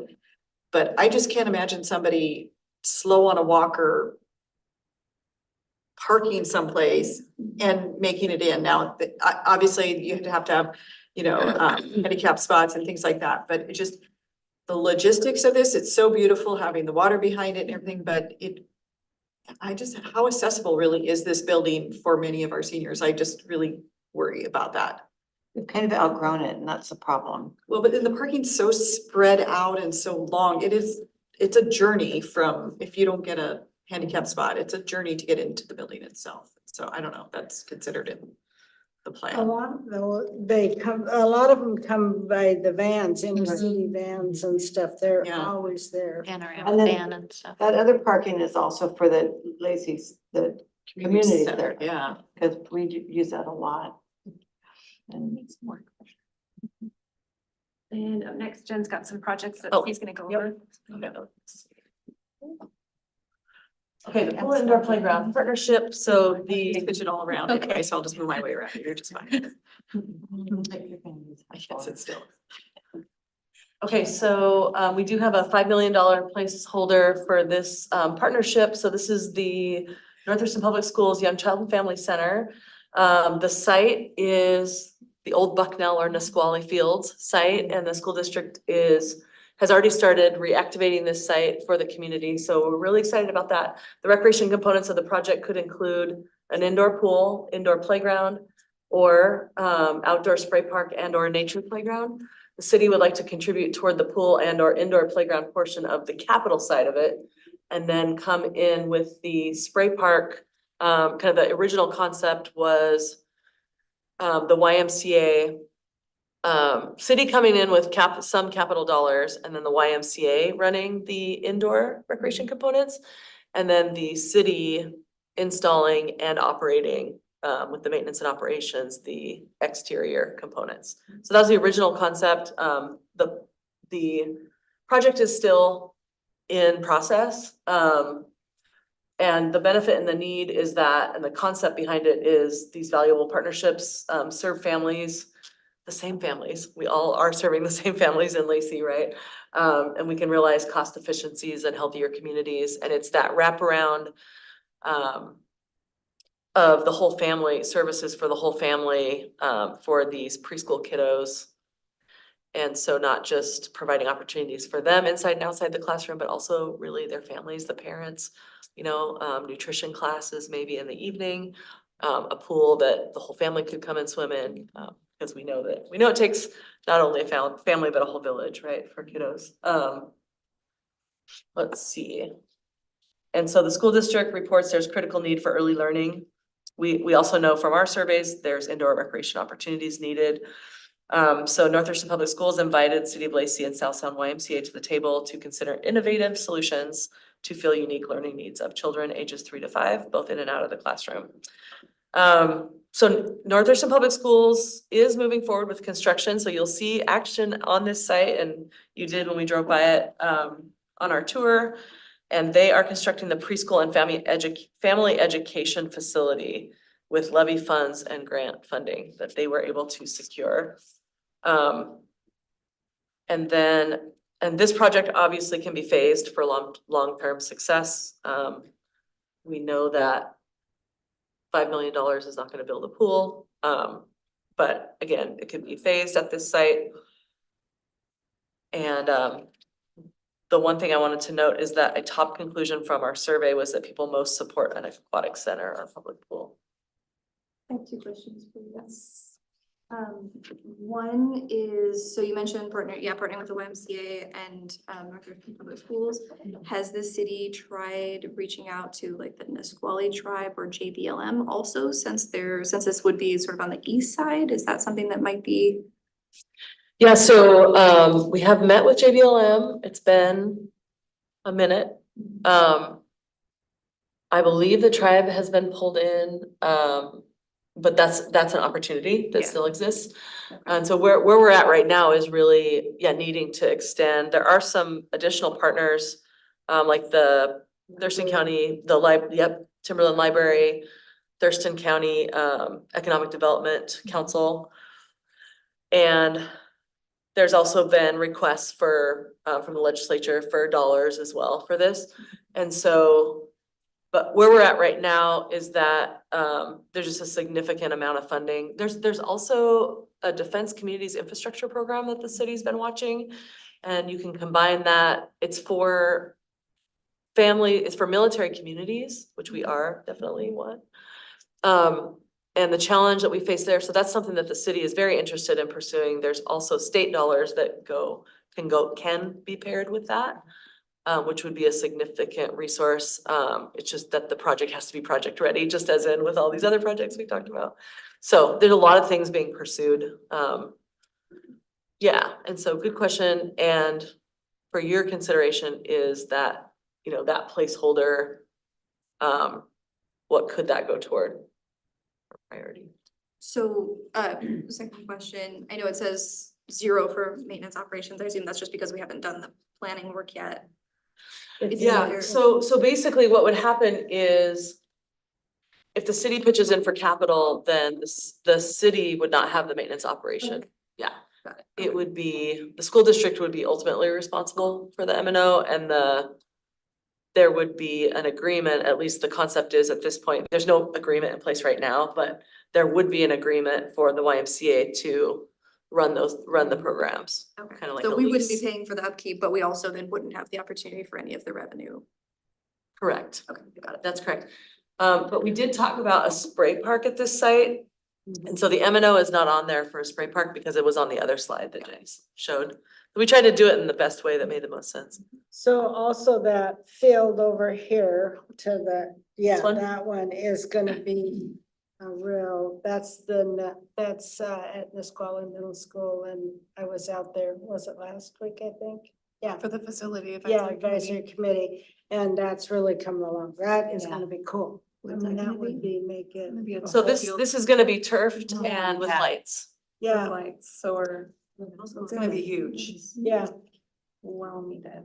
And the reason they're doing that is because of River Ridge and all that construction, and so this will give them in the interim It'll speed up the process. Right. That's good, but Yeah. Let's see. Little guy here. so that would make a wonderful, So here's some renderings of possible, you know, what an indoor pool could look like, what an outdoor like splash pad, small splash pad could look like, and an indoor play area. And so those are renderings, and then we also have some photos of, you know, the concept for the aquatics would be that real family environment, obviously, so the play structure and zero depth entry, right? So it's really good for little kiddos, warm temperatures for lessons. We currently run swim lessons at the 3 North Thurston Public Schools pools. The temperatures are cooler for swim teams, yep, and students, because that's what they're designed for. So this would be a different concept. So things to note related to the comp plan and survey results. The top indoor recreation request was a pool. The second was an indoor playground. This is a picture of an indoor playground at Star Center that Metro Parks Tacoma has in South Tacoma. And then the second highest rank requested outdoor feature is spray parks, like we've kind of talked about before. Okay, Great Cuyo Park. So on the tour, we promised to tell more about this project. It's such a huge project that goes back many years, but we only drove through the middle of the properties on Carpenter Road. We came right here off of Hawkesbury Road on the tour, straight through the properties. So between 2002 and 2011, the city of Lacey acquired these properties that you see here, that are the Great Cuyo Park parcels. These here, there's Pleasant Glade Park and Palm Creek Headwaters, also is referred sometimes as the Bloom 85. It's 85 acres, that portion. So this all totals 537 acres. And so, yeah, the first phase which is 1A, will begin construction in 2025 and develop 139 acres. That's the circle you see here, that central core area of the 537 that's funded by the council through reserve funding. The next phase, 1B, is not funded, and that's what's on the PCIP for you all to consider. But you kind of need the big picture of what this is. But that will include restrooms. So phase 1A does not have restrooms. It's gonna have some porta potties. So it'll include restrooms, 1B, utilities, some frontage improvements for safety on Carpenter, landscaping with irrigation, and additional trails to include cross-country course overlay. It could have a dog park if there's enough funding available, and or the playground zip line, which I'll show you a picture of. But the need is, this is one of the only parks in North Lacey, and increasing access is essential to serve our community north of 55. But to really, you know, adequately talk about this project, it involves going back in time. So finally in 2022, which was 20 years after acquisition of the first of those properties that I showed you, the city was able to complete the long-awaited long-term planning effort with the community, the Great Cuyo Park and Greenways Master Plan. It took 18 months to complete. It was very intensive work with the consultant and the community. Commissioner Goodwin can tell you all about it. She was right there. But the city took a balcony view. You know, you've got these different park properties, but they're all adjacent, except for that Carpenter Road going right through there. But really wanting to look at what's the most respectful way to deal with this very natural habitat, and also consider connectivity, you know, between the parcels, and provide, you know, unique balanced recreation opportunities to the public. And it was so interesting to work with the public, and, you know, like sports fields and pickleball courts they came up, but really the consensus was just the more natural uses. And so no sports courts and no courts. It's such a beautiful little area. Hard to find a place to be outside. So since it's such a long-term project that comes with considerable cost, the best opportunity was to do, you know, city council approved that initial first phase, which I'll show you what all is in this first phase. But there wasn't enough funding to do everything that's needed in the first phase, for example, the restrooms. But just a quick before and after. So this is if you're heading south on Carpenter and you looked to the right or to the west, you see this area that was supposed to actually have been a development, but the city was able to get the property, and along with some grant funding, to be able to preserve it, but it makes sense that a lot of the development's gonna happen in the area that's already been cleared. So that's before, and then that's the rendering of what it's gonna look like after in kind of that same section. It's really nice. So, and then this is, you'll see that this trail here is gonna be the disc golf course that'll go through the woods, and so then you can see that, this is one of the disc golf holes, and then there's also like multi-use trails that go around. So that'd be cross-country, is that what you were saying? Yeah, so I'm showing you what's going in phase 1A, but yeah, there is room. So this is the site plan for phase 1A. It shows all the components of it. So you have that park entrance, right? You have a paved loop. That's why this is in a different color for access. And then these are gonna be gravel. The main trail around is gravel. And then there's a lot of secondary trails that are gonna be, dirt or wood chip. But this section here has room for a cross-country course overlay. And so that's something that can go in 1B. And it's nice because it can be used during meets, but then it can just be used for anyone, and trails is, as we know, one of those desired items. So this kind of shows 1A. And then, so the playground I wanted to point out is right here. There's a couple different phases for the playground because there's so much space to work with, and there's the need. And so this is phase 1A rendering of the playground. Because as you know, we're getting very close to going to construction. And then the playground zip line, the next phase of what the public wanted was the zip line. I'm sure you've seen them at different park sites. I think it was mentioned. Accessible seat for the earlier. zip line? So yeah, this is an accessible seat right here. So this is just a photo of what could come next with 1B, is addition to that playground, and then the additional trails. Oh. Let me see if I had any other notes on Grade Q. I think that was essentially. Oh, just, yeah, when asked which future components of Greg Q Park participants were most excited about, more trails were the first choice, followed by preservation of outdoor spaces, then a larger playground. So it wouldn't require any improvements to the road, Carpenter Road? Frontage improvements, yes, it would. So we were able to defer the improvements to the next phase. Okay. And we are also able to defer, since we weren't gonna have utilities, we were able to defer the irrigation for some of the landscape that could happen in the next phase, so that we could get the park opened up and get people out there. How does all the playground equipment play with the more natural setting? That just seems a little opposite. So you just have to remember access for people who need, like, not all kids, there's so many spaces for kids to go play in nature at this site because it is so large, but not all kids can access that. And so it's important to have some amenities, and the public actually picked the theme. It's a nature theme for this, so that's why you see the logs and the treehouse stuff. But yeah, great question. Just trying to wrap my head around that, so, okay. All right, Lacey Museum and Cultural Center. So again, this is another one it's important to kind of go back in time just a little bit to give you the full picture. We did go here on the tour, and so I think everybody's familiar with where the site is, where the depot currently is. This is the future site of the Museum and Cultural Center. And this is the future parking expansion. So when we talk about the parking expansion across Lebanon, this is Lebanon right here. And so, so the Lacey Museum and Cultural Center has been a long-term goal of the city. It's been in development for over 2 decades. The reason we pulled this out as a potential project on its own is because of all the activity that's happening currently at the site. There is a need for more parking. And so those parking spaces are part of the full site package, but it could be easily pulled out as its own. But the Lacey Museum and Cultural Center will provide an opportunity for education, equity, and inclusion.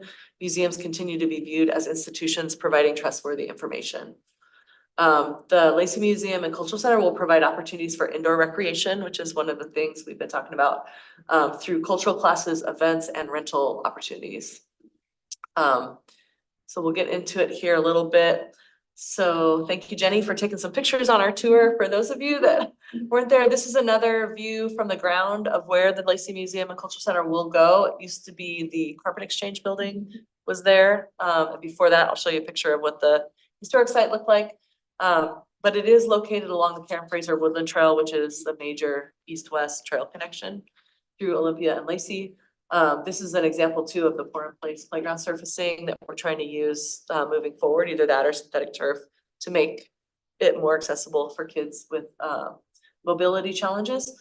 Here's a picture from our tour, our lovely tour, and there's a picture of the food truck plaza.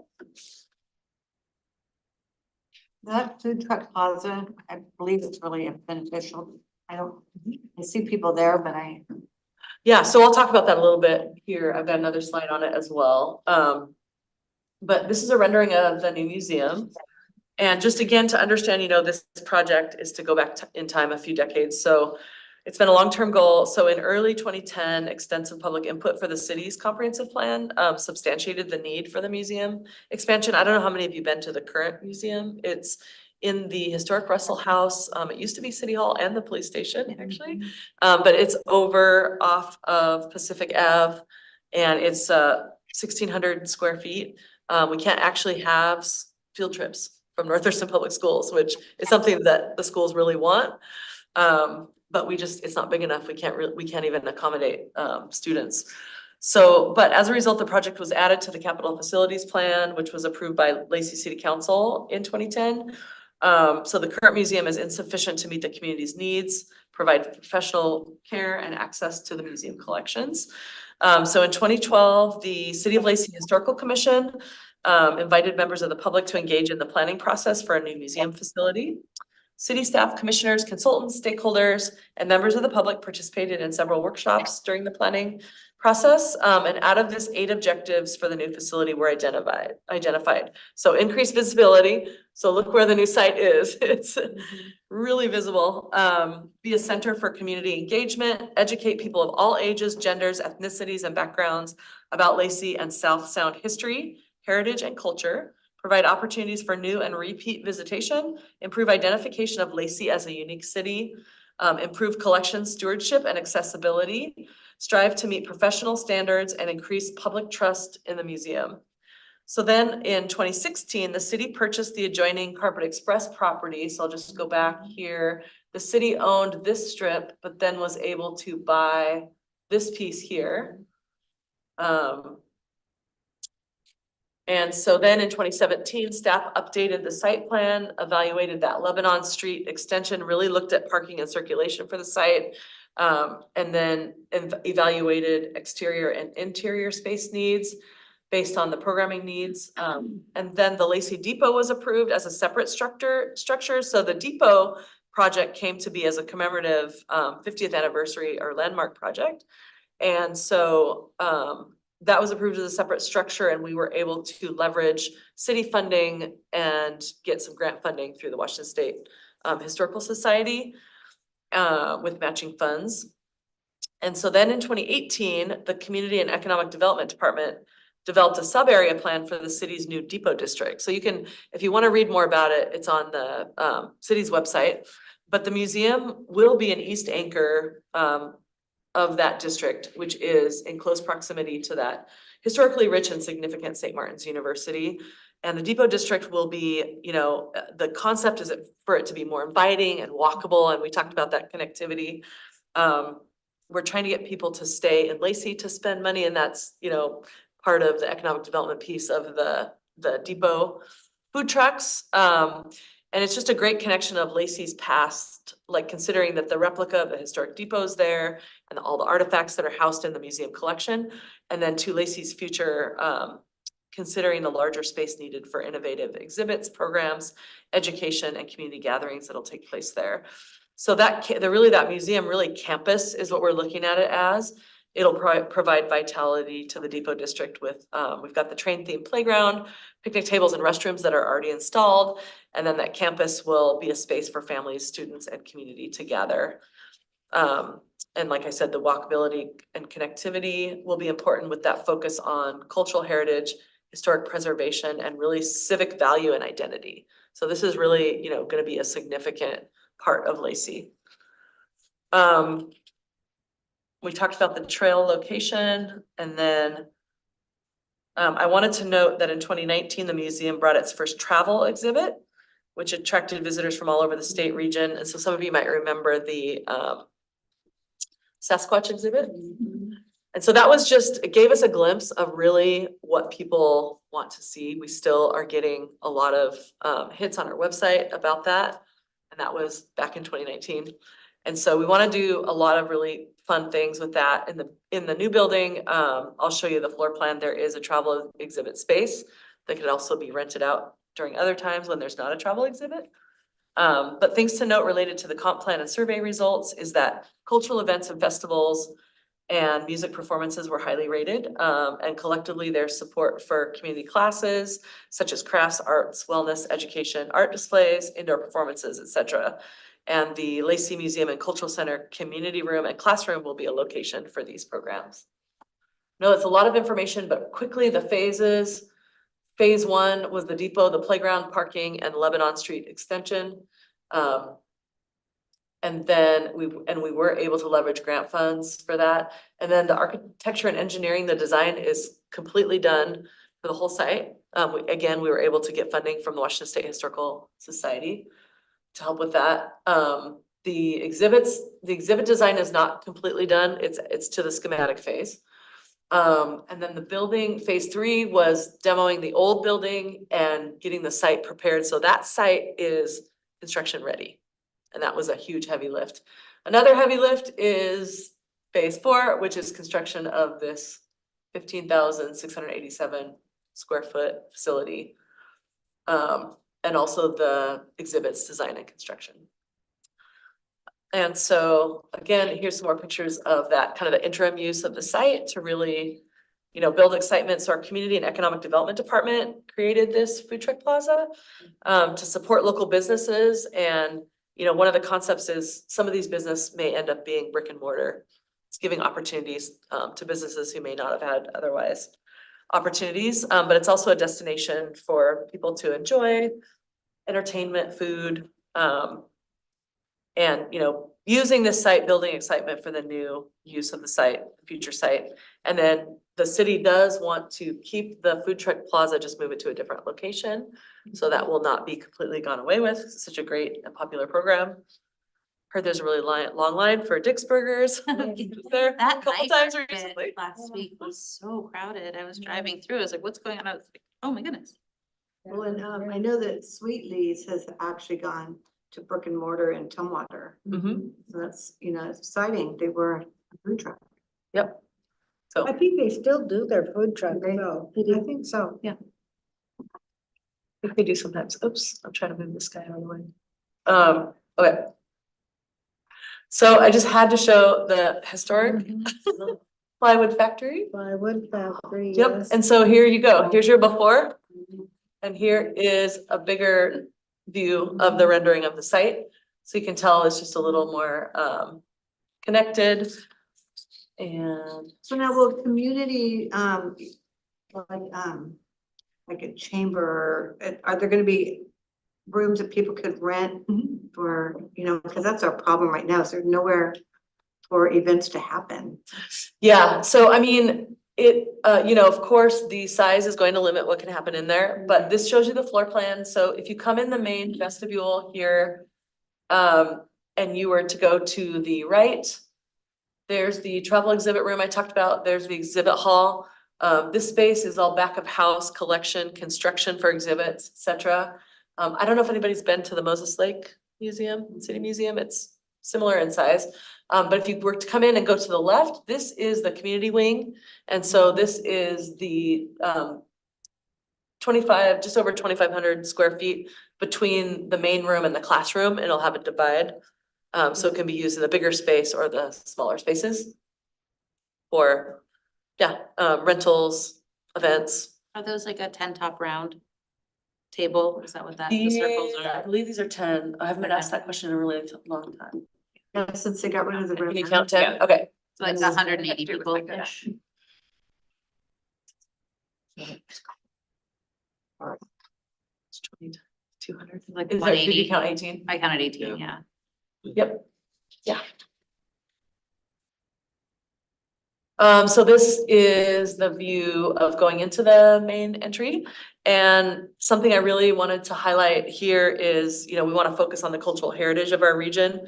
So consulting with tribal partners, the Nisqually and Squaxin Indian tribes is, has been and will continue to be an important component of this project. And so we worked with them on the museum's building design in the core exhibit, and also this art out here, the 9 lodge poles are represented in the welcoming plaza to represent the signatory tribes of the Medicine Creek Treaty and acknowledge the land on the land the museum is on was once traditional lands of local tribes. We're super excited about that component. This is the rendering of the main gallery.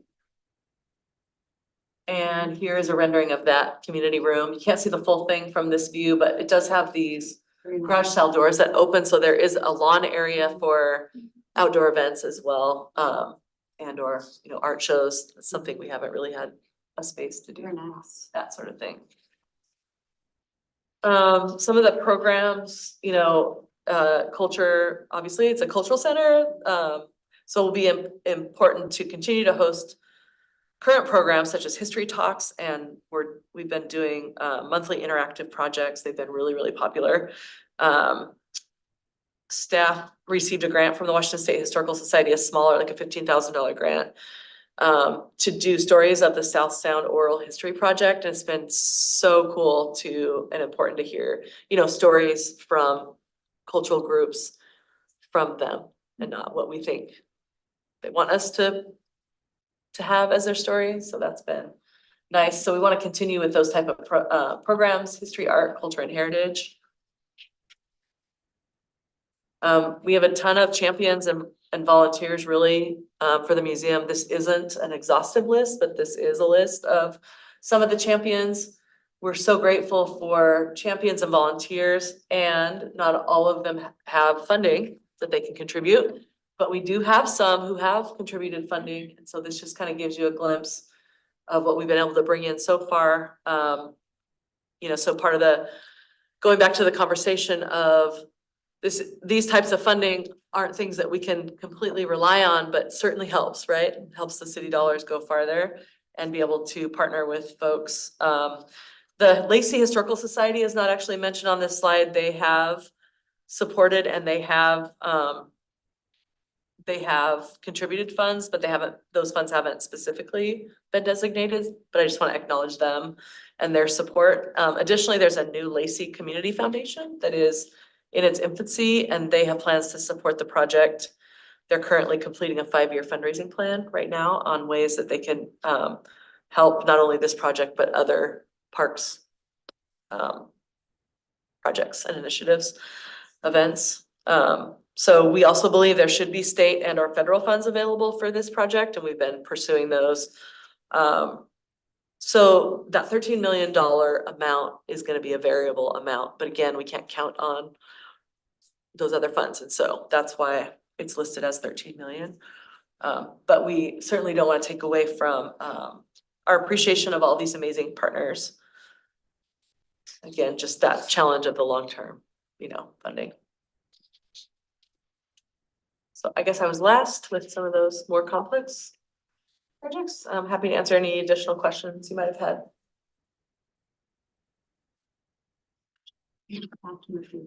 A lot of information. Mark has a hand. Mark. You're on mute. You're muted. Oh, it's still on mute, Mark.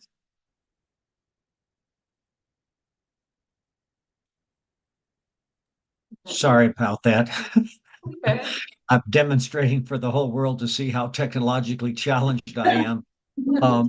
Jenny, I want just to ask you one quick question. On your very first slide of this dimension of projects, what was the total amount? Jamie had given us the 6.5 on the replacement side. What was your big number? Yes, thank you.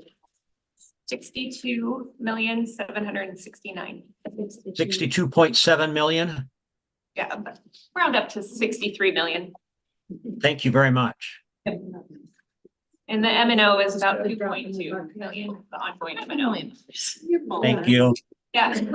Mark, after the meeting, we'll post all these slides on the meeting file, so you can look at these later too. And hopefully everybody heard that. You'll have access to these. Yeah. So, Any other questions? Oh, go ahead. anything else we need? The next item on our agenda is to adjourn. So with that. Yeah, we'll go ahead and adjourn at 7:50. Sound good? Okay. Thank you all. Thank you guys. It was a lot. It was a lot. Yeah. Thank you, thank you. Good, but it was a lot. What do we guys?